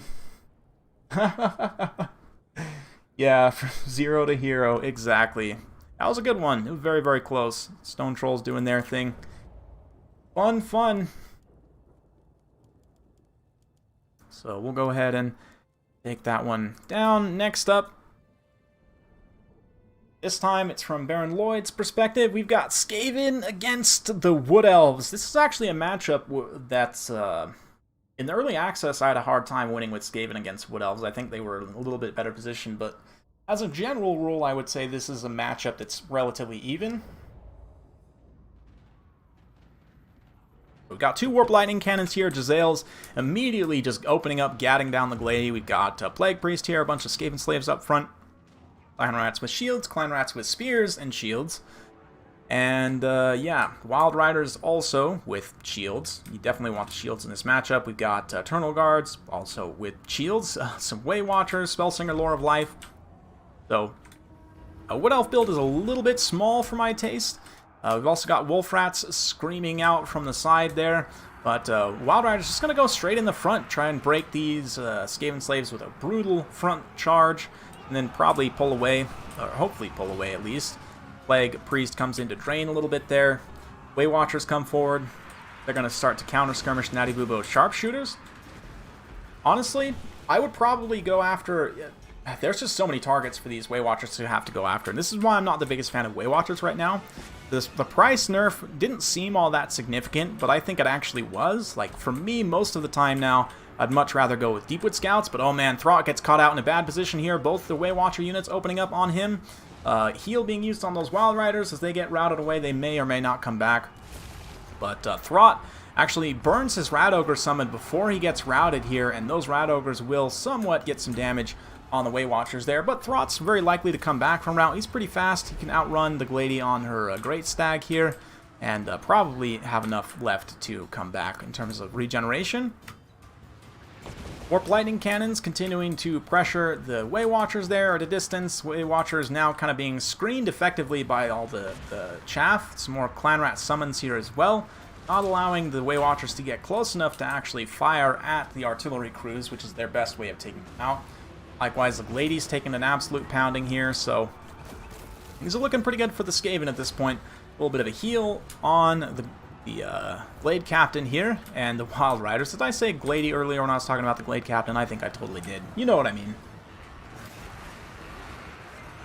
Yeah, wide on skirmish versus Greenskins can work pretty well, although they themselves definitely go wide on skirmish, so you kind of just need to contest that. Feral Manticores also super strong against Greenskins. They're just a great unit in general, but oh man, now the Plague Priest getting absolutely melted by the Way Watchers, even though they are, you know, set at a distance. They've taken significant damage. They still have enough left to try and finish off that Plague Priest, so brutal stuff. Balance power still dead even after quite a bit of just 2 minutes of just fast attack action. Natty Boobos and these other Giselles trying to finish off the Glady there. Wild Riders sweeping up and around. The Skaven Slaves are in a position at best to just block the Wild Riders from getting a clean charge on the Warp Lightning Cannons, and it does look like they're able to do just that, so really nice maneuver there. With the Glady going down, those two factors kind of combined. The Spellsinger also getting blasted by the time bot, or those Warp Lightning Cannons. Yeah, Glady goes down to some Wolf Rats there, I believe. Spellsinger gets shattered, so there's no more leadership, I mean, besides the Glade Captain, I guess.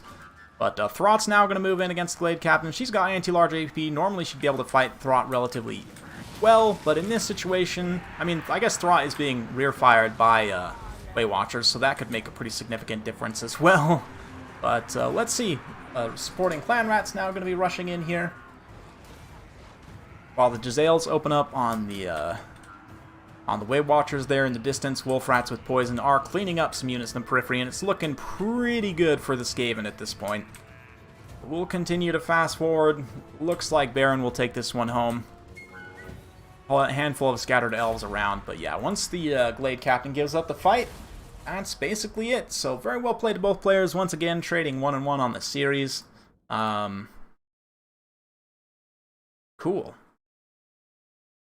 So yeah, good stuff. Good stuff. The Wild Riders not quite doing enough. 4 Wild Riders is a lot. The Way Watchers, I said I didn't like them very much. They do actually a lot of damage at the end of the day, but I still think it would have been better to have a higher volume of, say, Deepwood Scouts, for example. Eternal Guards also just generally have a pretty rough time. I like the Glade Captain on the Great Stag. Actually, probably think maybe the Glady on the Great Stag would be a good choice for her as well. But anyway, that's that series in the bag. Let's go ahead and I'm going to take one more, like 5-10 minute break. So sit tight, stay tuned. I'm going to put on a little bit of music and we'll go to this picture here. And you guys can join me. I'm just going to grab a drink of water, walk around for a sec. I'll be right back.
Alright, I am returned, refreshed, and ready to go. We've got a handful more replays to get through, so let's get back to it.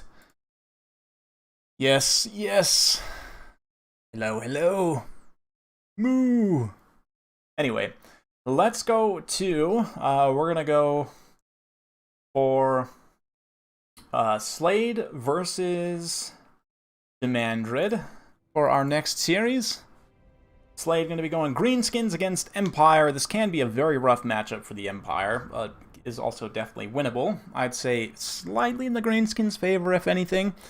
But Slade, Skarsnik, we've got double caster, again, one of each type. 2 Black Orcs, 2 Savage Orcs, 8 Peak Loons, 2 Goblins, 2 Air Boys, Rusty Errors, some Pig Cav, Orc Boar Boy Biggins, Spider Riders, and another unit of Orc Boar Boy Biggins. As for the Empire, a couple of Pistoliers up front are the Grim leading the way, Spearmen, Sons of Sigmar. Got some Knights of the Blazing Sun mixed with Empire Knights, a Bright Wizard for Kindle Flame. Yes, replays are back on the menu, boys, exactly. So Slade moving in, getting a nice kind of wide stance here, picking immediately at these Empire Knights and other units out on the flank here with the Skirmish Cavalry. Definitely good stuff there. Pistoliers also doing some okay skirmishing in the front line, those 8 Peak Loons. This infantry battle is going to be pretty one-sided, though. And depending on the Empire's strategy here, like, charging through the back of your own troops really doesn't work well at all. You really want to get, like, side and rear charges for effective damage. But here, Knights of the Blazing Knights of the Blazing Sun sweeping up and around. Frontline engagement does get underway. You can see a nice little brain burster there. Empire Knights trying to circumnavigate, but they do get somewhat caught up here, and Black Horse just blending Empire Spearmen in the front line, as you would expect. Volkmar not in the position to support with his frontline buffs and damage and so on, which will prove pretty decisive as the Empire line just gets crumped here in a heads-up engagement. The Shock Cavalry, unfortunately, really hasn't got involved much at all. They haven't really got any charges whatsoever, just continuously kind of avoiding engagements and maneuvering here.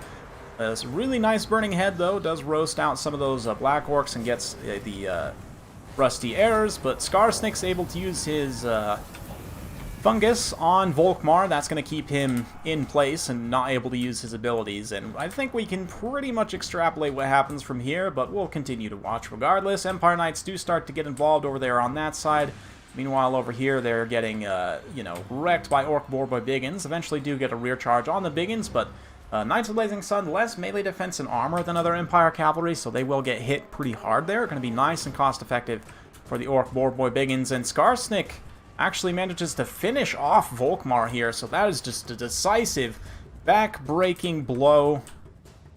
Empire force is going to very quickly crumble. And Volkmar, I do think he's meta in most matchups, but this is one matchup where I think probably, honestly, Boris is best, because Boris has some leadership conditional debuffs, and being on a Griffin makes him very scary.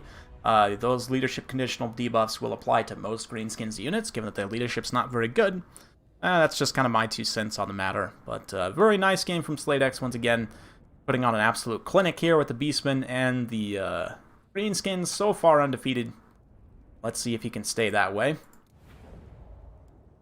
Where's the artillery? It's really hard to protect Empire artillery against Greenskins. I generally wouldn't take it. Yeah,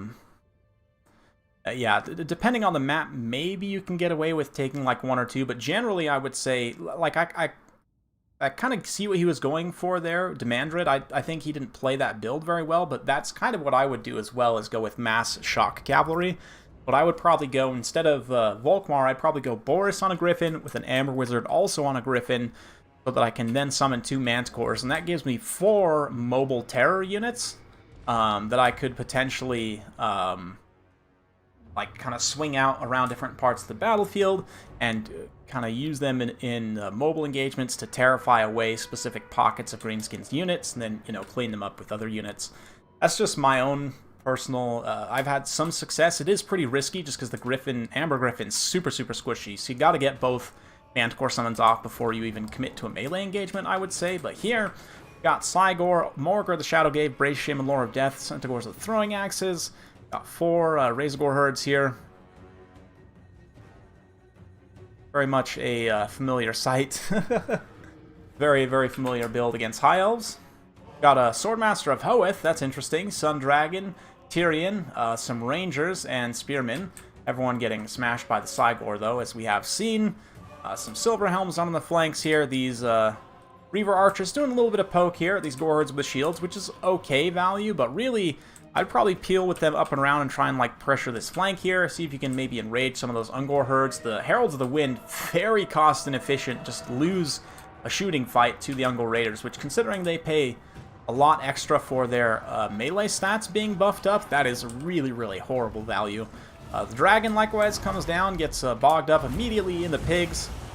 Sunfang from Tyrion does some okay damage, leads to those Ungor Raiders getting terrified away, but probably using that on the Beastmen infantry would be a better idea. The Rangers are trading okay, though, kind of starting to break through certain pockets around this infantry force here. Gorehordes with shields, though, again, they do have a little bit of an uphill advantage here, so they will trade okay. Spawn's already being summoned, but the Dragon being caught, not being able to escape, is going to be pretty decisive. You can see already balanced power not looking great for the High Elves, so we'll just keep it in fast forward. We've got quite a few replays to get through still, so we can, I guess, enjoy this a little bit, but it is mostly just a melee fight where the High Elves are getting pummeled by Beastmen. Actual moo, yes, actual moo. Very strong and angry moo, in fact, as the pigs get shot a little bit. They're chasing off those Silver Helms, though. Cygor's throwing rocks at the Illyrian Reavers. Tyrion on foot and the Loremaster of Hoeth are going to be relatively tanky. Like, they'll hold out for some time, but if they're all alone and the rest of their army's gone, they're not going to be able to finish this. There's just no way, unfortunately. You know, Morker and the other single entities for Beastmen can get involved, and you can see Morker is actually fighting Tyrion here. Tyrion actually not on foot, in fact is on horseback. He's just been bogged down in an engagement the whole time, so it looked like he was on foot, but yeah, this Beastman build we've seen for a few times from Slade just absolutely destroy High Elves. I do think this is a really bad matchup for High Elves, actually. Probably one of the Beastmen's best matchups. They just do super well here for a number of different reasons, but that Cygor is definitely one of them. Once again, generating great damage value. Okay, actually, the pig herds do pretty good damage value as well. This time it was just kind of distributed, honestly, across the entire army in terms of damage value. Like, everything did pretty decently. For Demand Dread here, yeah, Heralds of the Wind, they're okay in this matchup on paper, but they end up trading so bad against Ungor Raiders, it's really not worth it. Reaver Archers in general are okay in this matchup, but yeah, I'm not a fan of the Dragons here, really. I know you need some kind of terror against the Beastmen, and unfortunately they chose to remove the Manticore summons from High Elves for whatever reason, so you can't take that anymore. I think that actually was a change that did affect that matchup quite a bit. But anyway, let's go ahead and get those replays out of here. And we'll move on. Once again, we're going to have Demandred, but this time versus Baron Lloyd.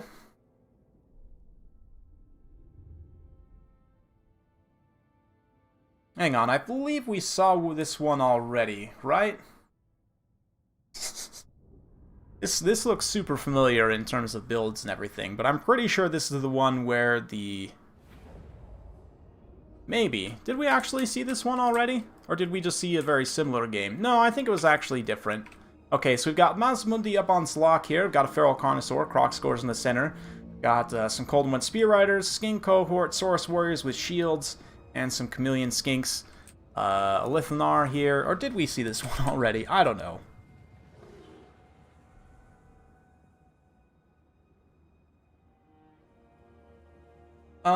Horse Lords, they do have a bigger hitbox. They're, I mean, obviously have the advantage of having mobility. Yeah, better maneuverability. But there's a lot of advantages to just taking them on foot, definitely. So anyway, for the High Elves here, we've got a couple of Bolt Throwers, a Life Mage, Talons of Torquelade, and a bunch of Archers. Again, we've seen this build pretty much before. Silver Helms with Shields, a bunch of Spearmen, and so on. But oh man, Mazdabundi going to be unleashing Ruination of Cities in the back line here. Goes after those Archers. Gets some pretty good contact on them. Also gets a little bit of contact on those Spearmen. Not the best Ruination of Cities I've ever seen, but it was pretty decent. Definitely got some value. Saurus and Skinks now getting involved. Unfortunately, they do get a little bit overblobbed here, like this one Spearman holding back multiple units of Saurus. Likewise, the Silverhelms come out, just pummel this unit of Skinks here. And Mazdamundi looking for where he should go. Unfortunately, the Chameleon Skinks and the Cold One Riders do get forgotten momentarily here, which they definitely need to get up and get involved. But the Bolt Throwers have pretty much already taken out the Feral Carnosaur, which is pretty unfortunate. Front line starts to get crumbled a little bit here. Spearmen, the Saurus Warriors are able to move into the back line and possibly get at some of these ranged units, which are mostly unprotected now. And likewise, the Phoenix Guard, Keepers of the Flame, they get involved with some Saurus. And Saurus, if they're able to just keep them bogged down, is going to be quite strong. Looks like a Feral Carnosaur was getting a little bit of healing there from Mazdamundi as well. And a brutal banishment from Mazdamundi gets some nice RNG, just eats 2 units of archers just about. And those archers trying to run away from it, but the banishment just kind of keeps following them. Doesn't get as much damage as it could have, but it's still pretty good stuff overall. Mazdamundi up to 63 kills. So looking pretty good here so far for the Lizardmen. They've managed to deal with a lot of stuff, but at the same time, we've got these Cold One Spear Riders still forgotten about. The Silverhelms probably will beat them if they manage to get a charge on them. But the Cold One Spear Riders could turn around and likewise deal a pretty serious blow to the Silverhelms. Could just trade with them, basically. Chameleon Skinks now shooting the Keepers of the Flame. This is kind of ideal, is just to keep them bogged down with Saurus and keep shooting them with ranged units. In terms of how to deal with them, this particular build, Silverhelms just get netted there. You're like, nope, don't charge. You don't get to charge. Archers all focusing on the Carnosaur, but that also means they're not focusing Mazdamundi, right? Which the Bolt Throwers are now trying to. Feral Bastildon gets into melee, actually terrifies away this light wizard. Feral Bastildon's just super cost effective, given their very, very low price. Yeah, a lot of the time they will have much better charge bonus on a horse mount as well, so if you want to try and cycle charge, there's definitely some value in bringing a horse there, but oh man, brutal stuff. Just rips apart Talons of Torquelada there, another ruination of cities.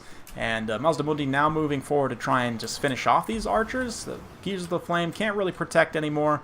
Alithnar also trying to keep shooting, but there's a lot of Saurus and other units around. The Cold One Spear Riders eventually do get a favorable engagement against those Silverhelms, so he's looking okay here. Looking up a little bit for the Lizardmen. We've got Feral Carnosaur pushing through. Looks like he's going to try and find Alithnar and go after him, along with the Feral Bastildon, which is definitely a great play. And again, the Keepers of the Flame just getting bogged down by endless numbers here. Actually, the Feral Carnosaur decides to charge in there, which I'm not really 100% sure about, but Mazdamundi is still taking some damage, though. I don't know, it really needs to finish off Alithnar. Not that Alithnar has a lot more ammo, but Mazdamundi, I don't think... Yeah, Alithnar doesn't even have enough ammo to finish him off. We'll see. Another banishment going to be used here. Not wanting to go after friendlies. It does kind of chew up those Talons of Torquelada actually quite nicely. Another really nice RNG banishment. So pretty good RNG so far from Mazdamundi in terms of his AoE damage spells. Really needs to shut down these ranged units. Lithnar's fighting. Spearmen are fighting. Also probably going to finish off that... Feral Carno, but there's endless Saurus for them to have to try and fight through, so it's really not going to end super well. Pop-Up Box Cohort, or rather the Cold One Spear Riders, Million Skinks finishing off Silverhelms over on the far side, so yeah, let's get through it. Fast forward a little bit as Mazdamundi chases around some of these archers, kind of does a little bit of a cleanup phase. Lithnar also using up the last of his ammunition. Yeah.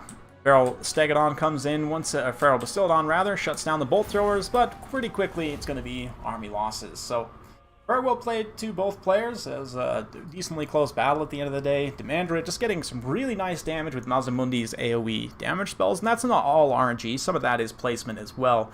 But then the Saurus kind of on a nice follow-up, just get lots and lots of kills. Cohort of Sotek, 1700 damage value.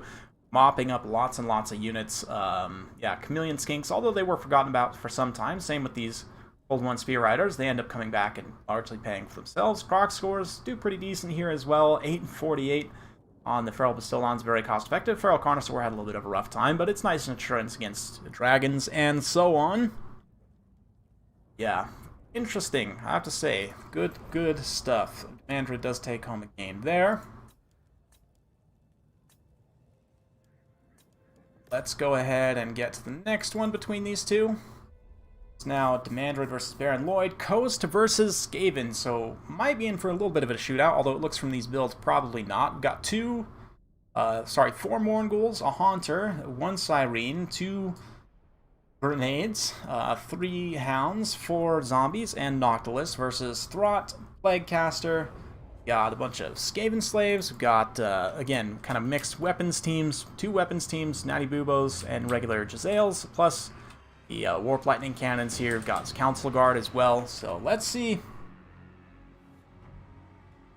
what they can do. Go ahead and check out this approach here. The Mournguls going out wide, same thing with the Hounds. Doggos going out super, super wide here. Warp Lightning Cannons just opening up on whatever's in range, really, which is fine.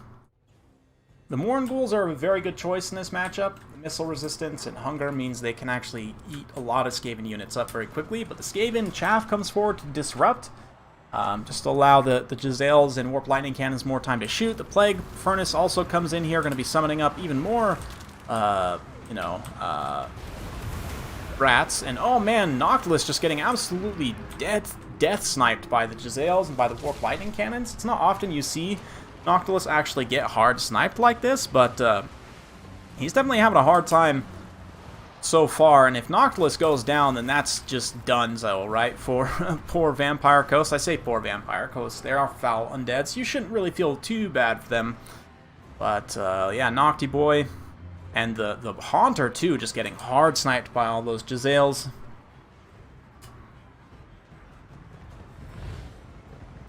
Yeah, Skaven does have the most units probably out of any roster, I want to say.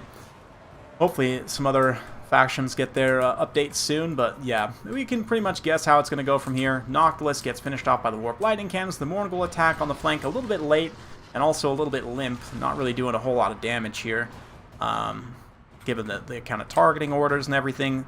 Grenades are going to continue to try. They're throwing in some bombs here on the Clan's Vulcan's Tail Slashers. Tail Slashers do have fire resistance though, so they're taking basically no damage from the bombs. It's pretty significant, 70% fire resistance.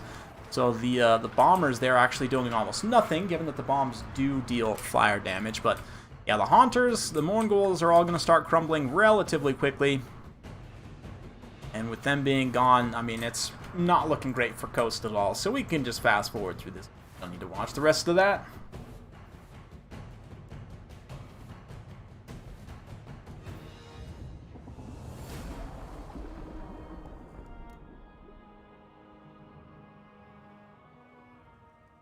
Interesting. Very, very interesting. Yeah, the Mournguls, there was an attempt, but just kind of a little bit late and unsupported going into the flank all solo like that. Probably not the best idea at the end of the day, but it is what it is.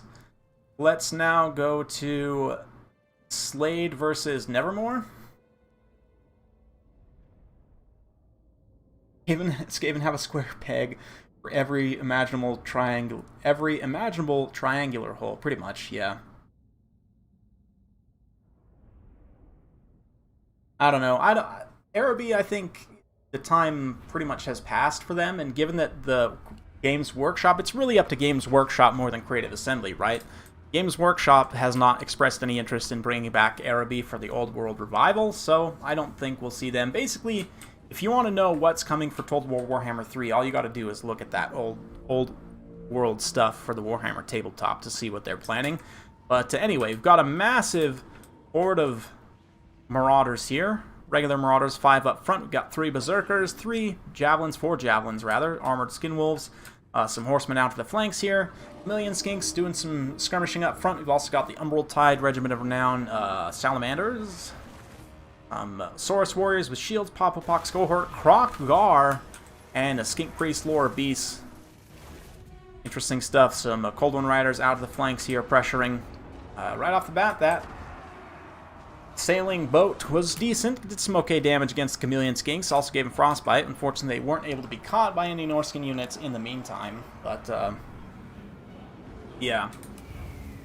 Nice Overcast Searing Doom going to come in and do some really good damage to the Court of Sotek there. Doesn't actually kill any models, but really, really nice HP damage there. Well, I say it doesn't kill any models. Kills about 7 unit models. Just, yeah. Brutal stuff.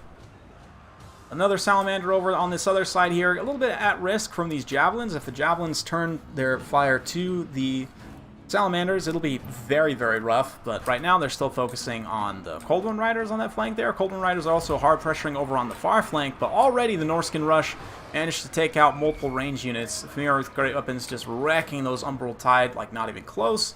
And with some of those expensive range units starting to be taken care of already, like the Saurus can't really hold it out against this assault of Marauder infantry. Final Transmutation in here as well. Does some good damage to Krokar and the Saurus Warriors both, so things are looking pretty good from the outset for Norsca. Let's see.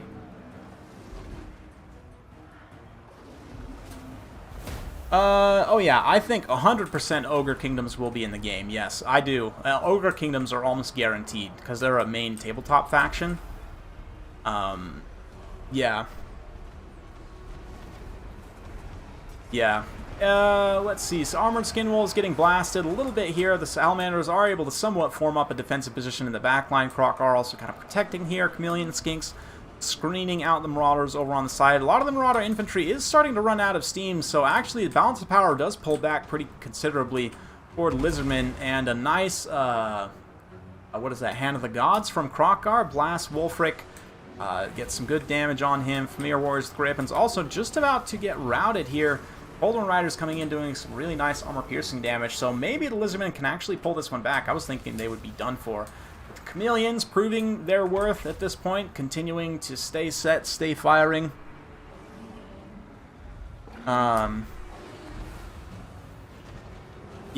I don't know. I still think we could see Ind and Nippon potentially as DLC factions because they are in that geographic area, but I think Araby's ship has sailed, unfortunately.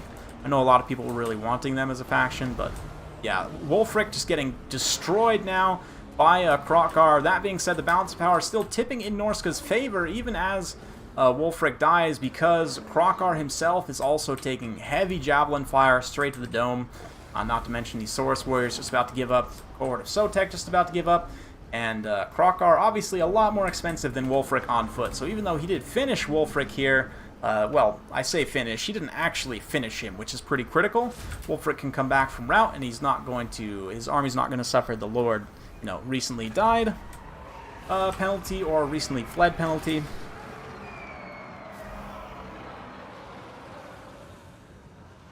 Yeah, we'll see. I'm not sure who the pre-order faction would be. I don't know if they would do someone as popular as the Outer Kingdoms. If anything, I think they might make up something. I don't know.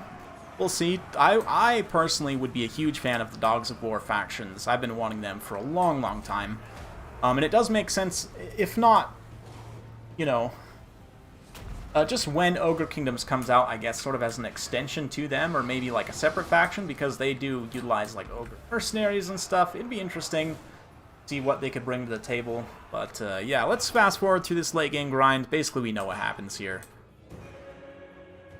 Norsca, despite the Lizardmen's valiant attempt at a comeback with Krokar going down, it's going to be a game. So Slade managing to take a narrow victory, probably the closest game we've seen so far from Slade with his Norsca against the Lizardmen here. The Javelins definitely carrying the day pretty hard.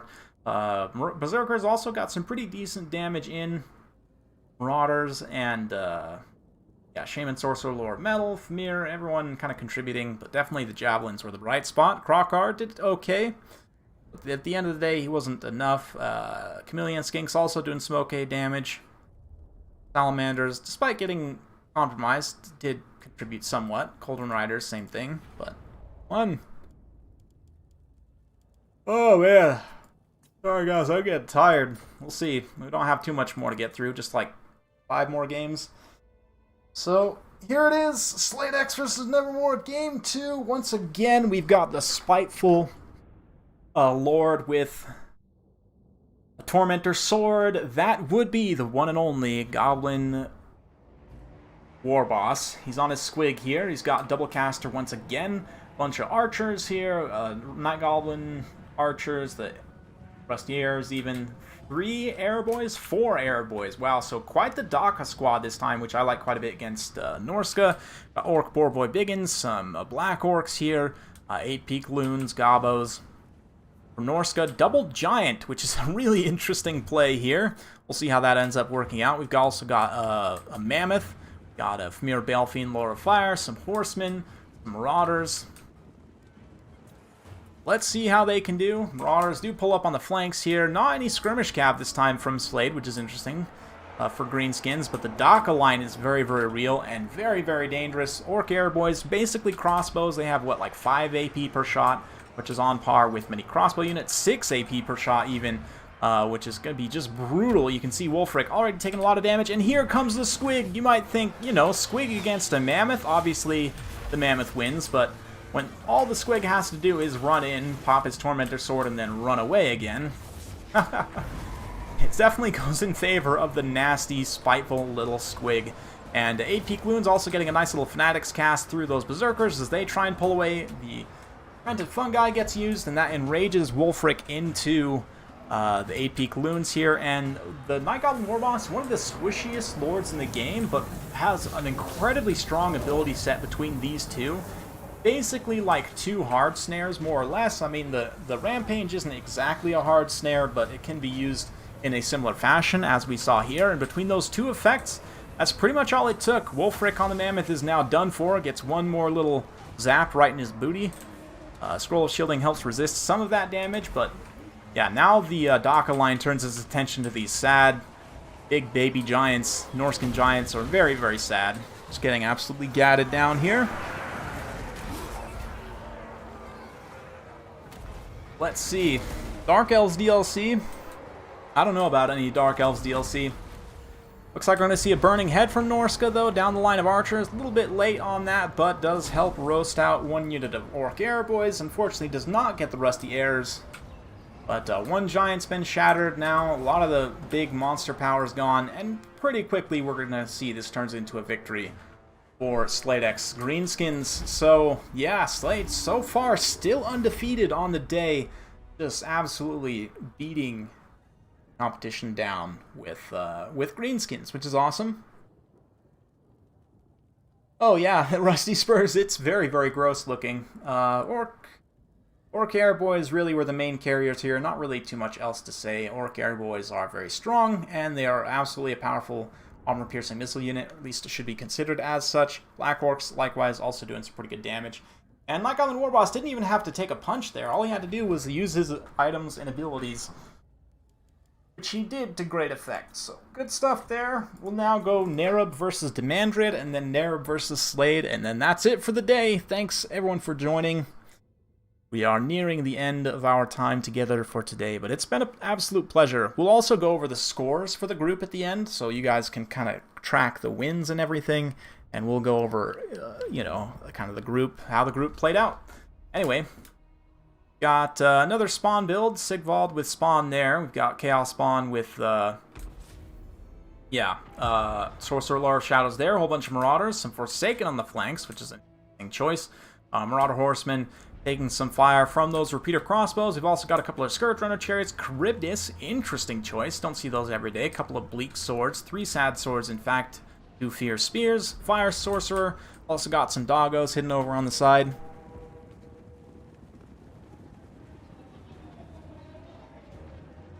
And, excuse me, Blaze the Blood Queen as well. Taking some fire from the Hell Cannon already, which is great. Malekith up in the air. Has some potential here. I'm not the biggest fan of Malekith on the dragon right now. I don't think he's super cost effective, but fast forward somewhat through this advance as these units take skirmish fire here. Forsaken gonna get just facefuls of arrows, unfortunately, from those repeater crossbows. The frontline engagement gets underway, and the Fierce Spears and Sad Swords definitely not gonna fare great against the Spawn and Marauders. Although the Charybdis is obviously getting involved here as well. Charybdis, anti-large AP, should do okay at trading with the Spawn.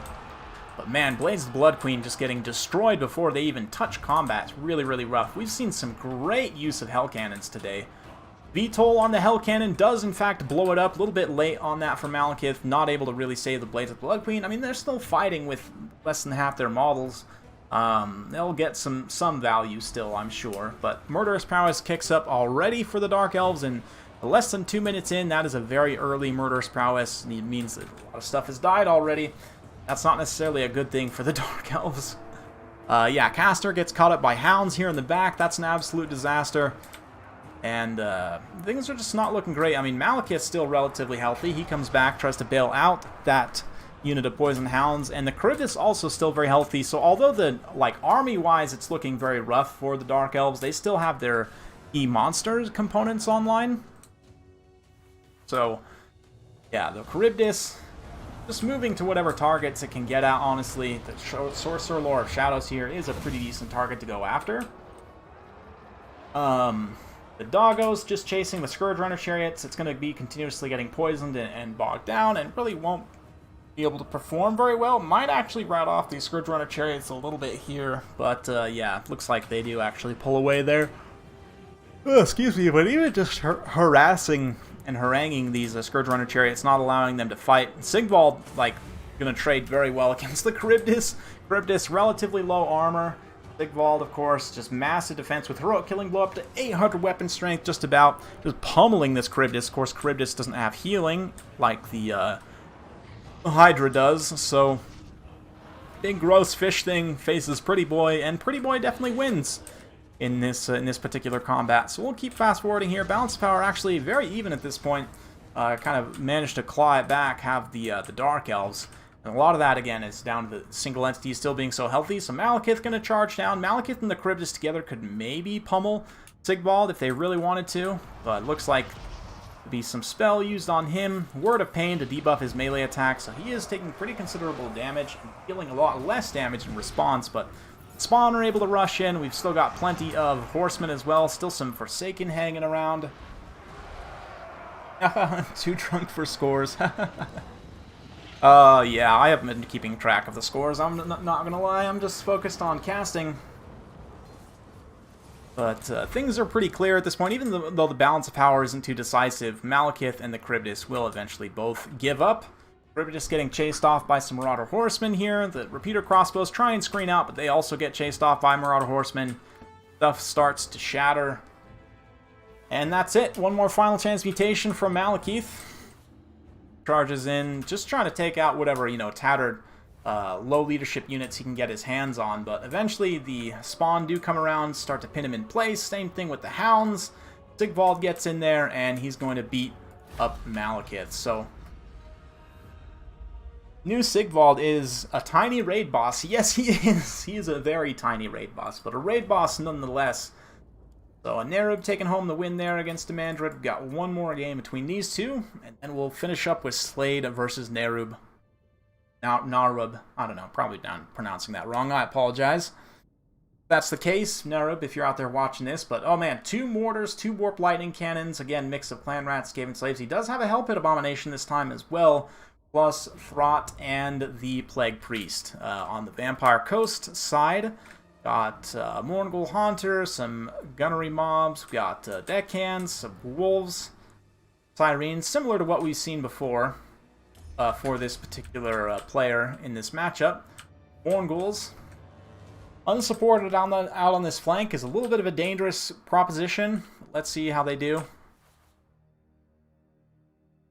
Orders come forward and just start to rain death on the lines of Vampire Coast, and it won't take too much time before the Vampire Coast realizes what's happening and starts to respond, but unfortunately by then the Sirens have largely been dealt with as the zombies also get into combat here. Some nice blasts being thrown out there. Throt and his unit of Summoned Rat Ogres come out here. They're going to just wreck this Morngul Haunter, man. Throt, absolute beast in the night, doing very, very well at wrecking that poor Haunter. Noctilus is fighting back relatively well, though. Again, the Anti-Large AP on Noctilus, he does okay at fighting other Monster Lords when he's on foot. The Plague Priest is draining out on this flank here, kind of breaking up the advance. Doggos do manage to get into the weapons teams, though. Those 2 mortars, relatively valuable. I don't think the Doggos will even necessarily kill models here before they get killed out. We'll see. Ugh, excuse me. Getting very tired, guys. We'll push through. We're almost done. Yeah, Warp Lightning Cannons. getting some damage, but also then immediately getting wrecked by the Haunters. So maybe this time the Coast build actually ends up working out a little bit better. Direwolves also rushing in now. There's just a big old blob of stuff here. They're trying their best to get at those Poison Wind Mortars, but might be even overcommitting a little bit there. The Haunter did manage to stabilize. Yeah, all of a sudden they kind of turn the tables on Throt, and with the Hell Pit Abomination moving in, it should be able to bail him out somewhat, but Throt, yeah, right now he's fine. He's not given up his leadership yet, so that's just fine. This is my least favorite Von Karstein. Yeah, I can generally agree with that. Definitely the worst. But now, as the Haunter gets multi-teamed here, that's going to be bad news bears for it. We'll probably get finished off in the next handful of seconds there. And then Noctilus is fighting kind of alone against all those big monsters. Really not looking great.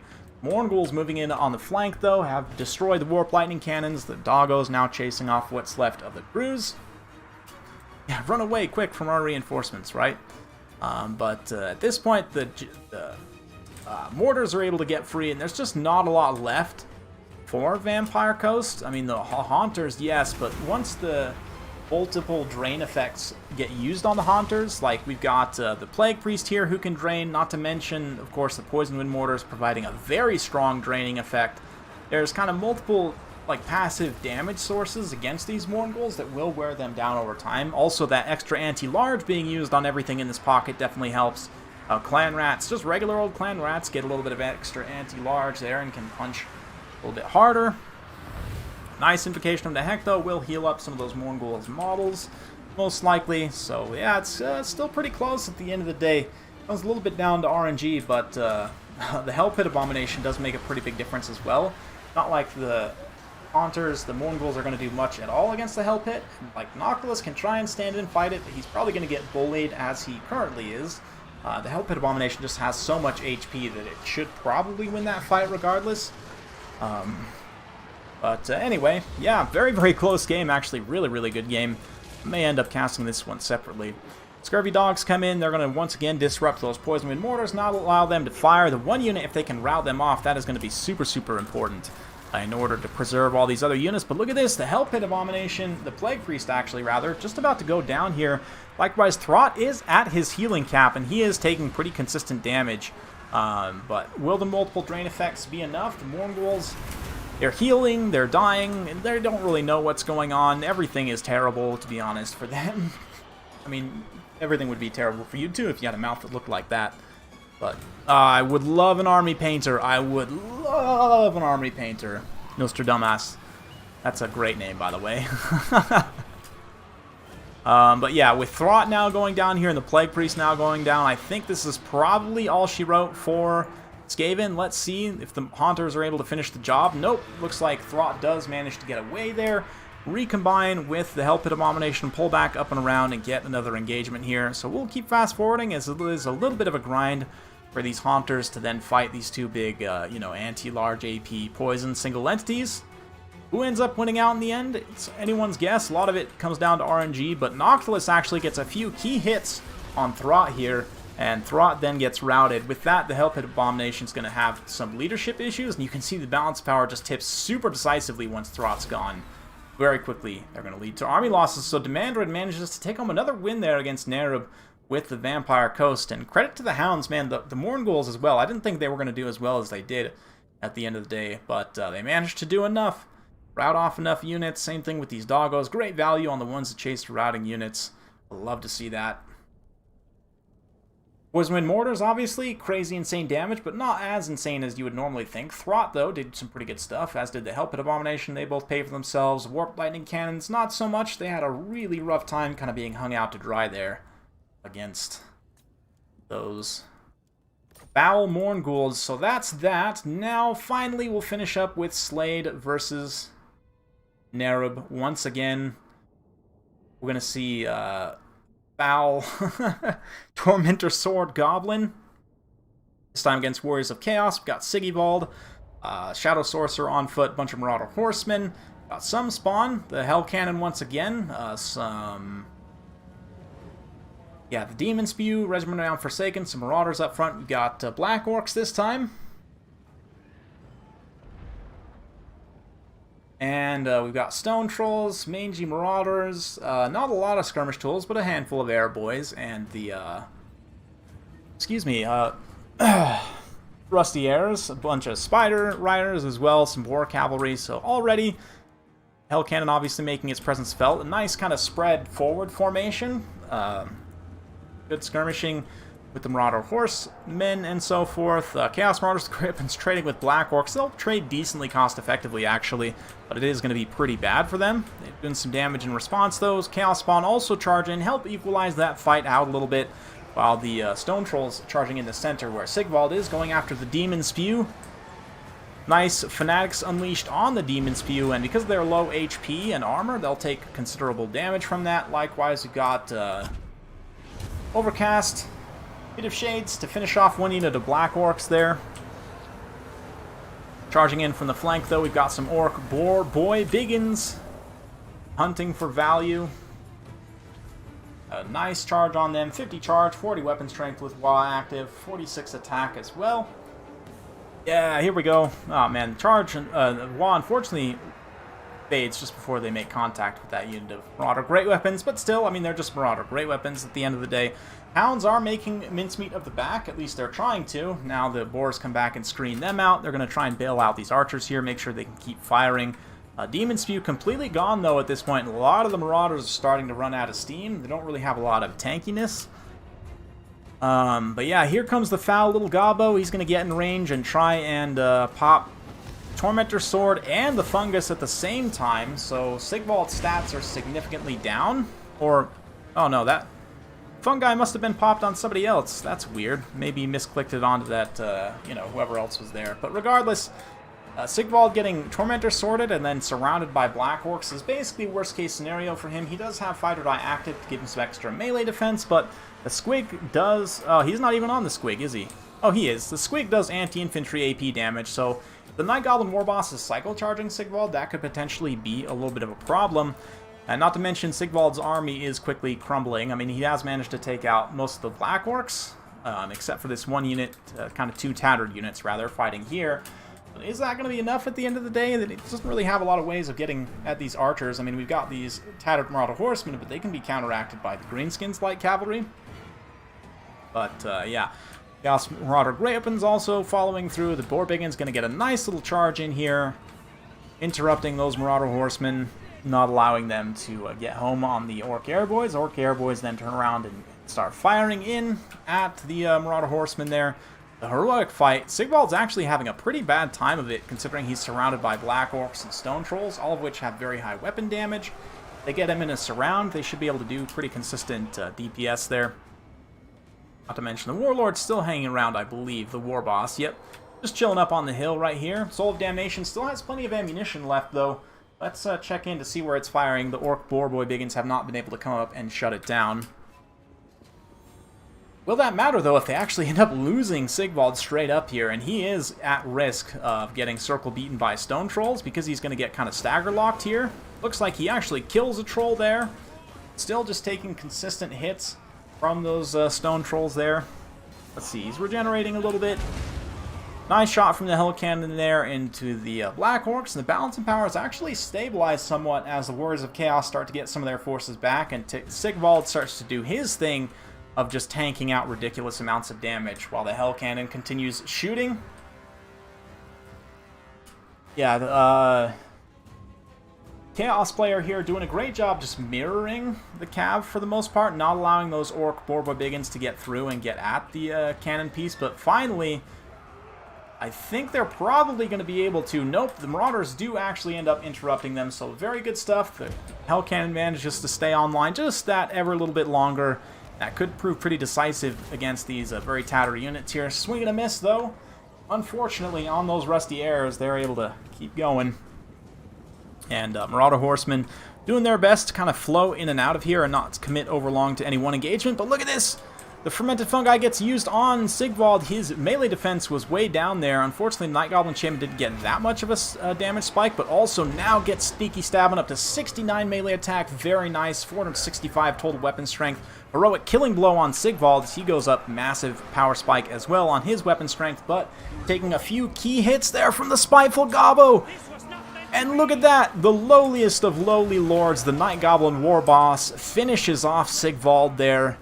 Very impressive stuff, and immediately that's a massive dent in the balance of power. The Warriors of Chaos are going to very quickly give up the fight. So very fun stuff. I have to say, Sigvald, a lot of people think that he's even a little bit OP, and he definitely can be very frustrating to play against, but I thought this was awesome, personally. Just this Night Goblin War Boss literally finishing off Sigvald, like, and taking him out there. Very impressive stuff. Considering how cheap this guy is, that's actually a pretty good amount of damage value there. Likewise, Black Orcs also racking up some pretty good value. Airboy is a little bit rougher than what we've seen in the past, but Orc Borba Biggins, one of them actually, 1,000 damage value. Very, very good stuff there. Arub's Warriors of Chaos, it was pretty decent, honestly. Ended up being pretty close at the end of the day, despite the early kind of rough patches. Not quite chasing enough routing units off the field. Spawns also didn't generate a whole lot of value either, so good. Troll is Sigvald's only weakness in the lore, and it actually works in game too. So very, very interesting. Now, last game of the day, we've got Nerub versus Sladex. Morgr the Shadow Gave once again beating the Beastmen. We've got Deathcaster, Eye of Morslib. We've seen all this before. Tentagors the Throwing Axes. Ungor Raiders, Gorhers with shields, and Razorgore herds. And this time for this Dark Elf kind of elite infantry army, things are looking a lot less good, right? With the 3 Swordmasters, 2 Blackguards, we've got some Shades as well, but the problem here is that the Cygor is going to be a lot tankier in many aspects than what we saw before with the Tomb Kings against this build, like with the double caskets. Cygor will definitely pound really, really hard, and it's going to be a lot harder for the Shades to take out. Just the burst damage from the Cygor rocks are absolutely insane. So, yeah, getting some clips here, just overhand headshots. Another bait of boring on that unit of Hargonest Executioners to make sure they can't do any effective damage here. We've also got a Supreme Sorceress, Lore of Shadows. She's going to cast a Pit of Shades on herself as she's getting mauled by pigs. Very, very rough situation there. Going to also cast a Penumbral Pendulum. That Pit of Shades actually does a really good amount of damage. Might even be able to bail her out. Might not be enough at the end of the day, though. Wow, that was pretty impressive, though. I got to remember to use that thing against Cav Blobs. But Supreme Sorceress, Lore of Shadows there. Manages to survive the Goon attempt. That being said, there's a whole nother unit of pigs coming over, so she's going to have to get the heck out of dodge. But all this time, the Cygor's just been pounding away. Balance power already 2.5 minutes in, starting to tell slightly in the Beastman's favor. Supreme Sorceress gets routed off in the distance there by pigs, and as soon as she's off the battlefield, it's basically donezo, right? She actually comes back in the woods.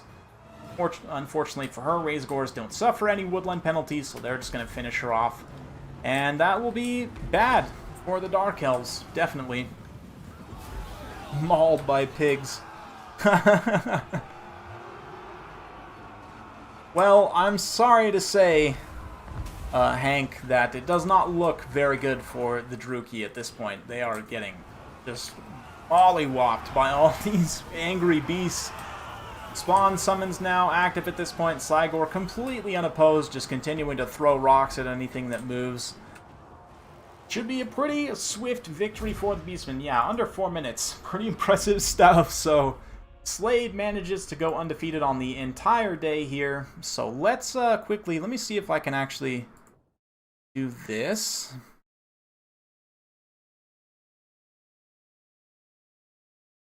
Let's go to here. Let's go over the scores real quick. We're just about done for today, guys, so thank you all so much for joining. That'll be the last battle for today.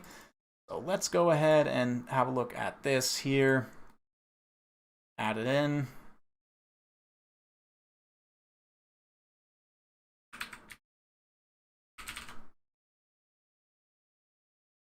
Let's do this here.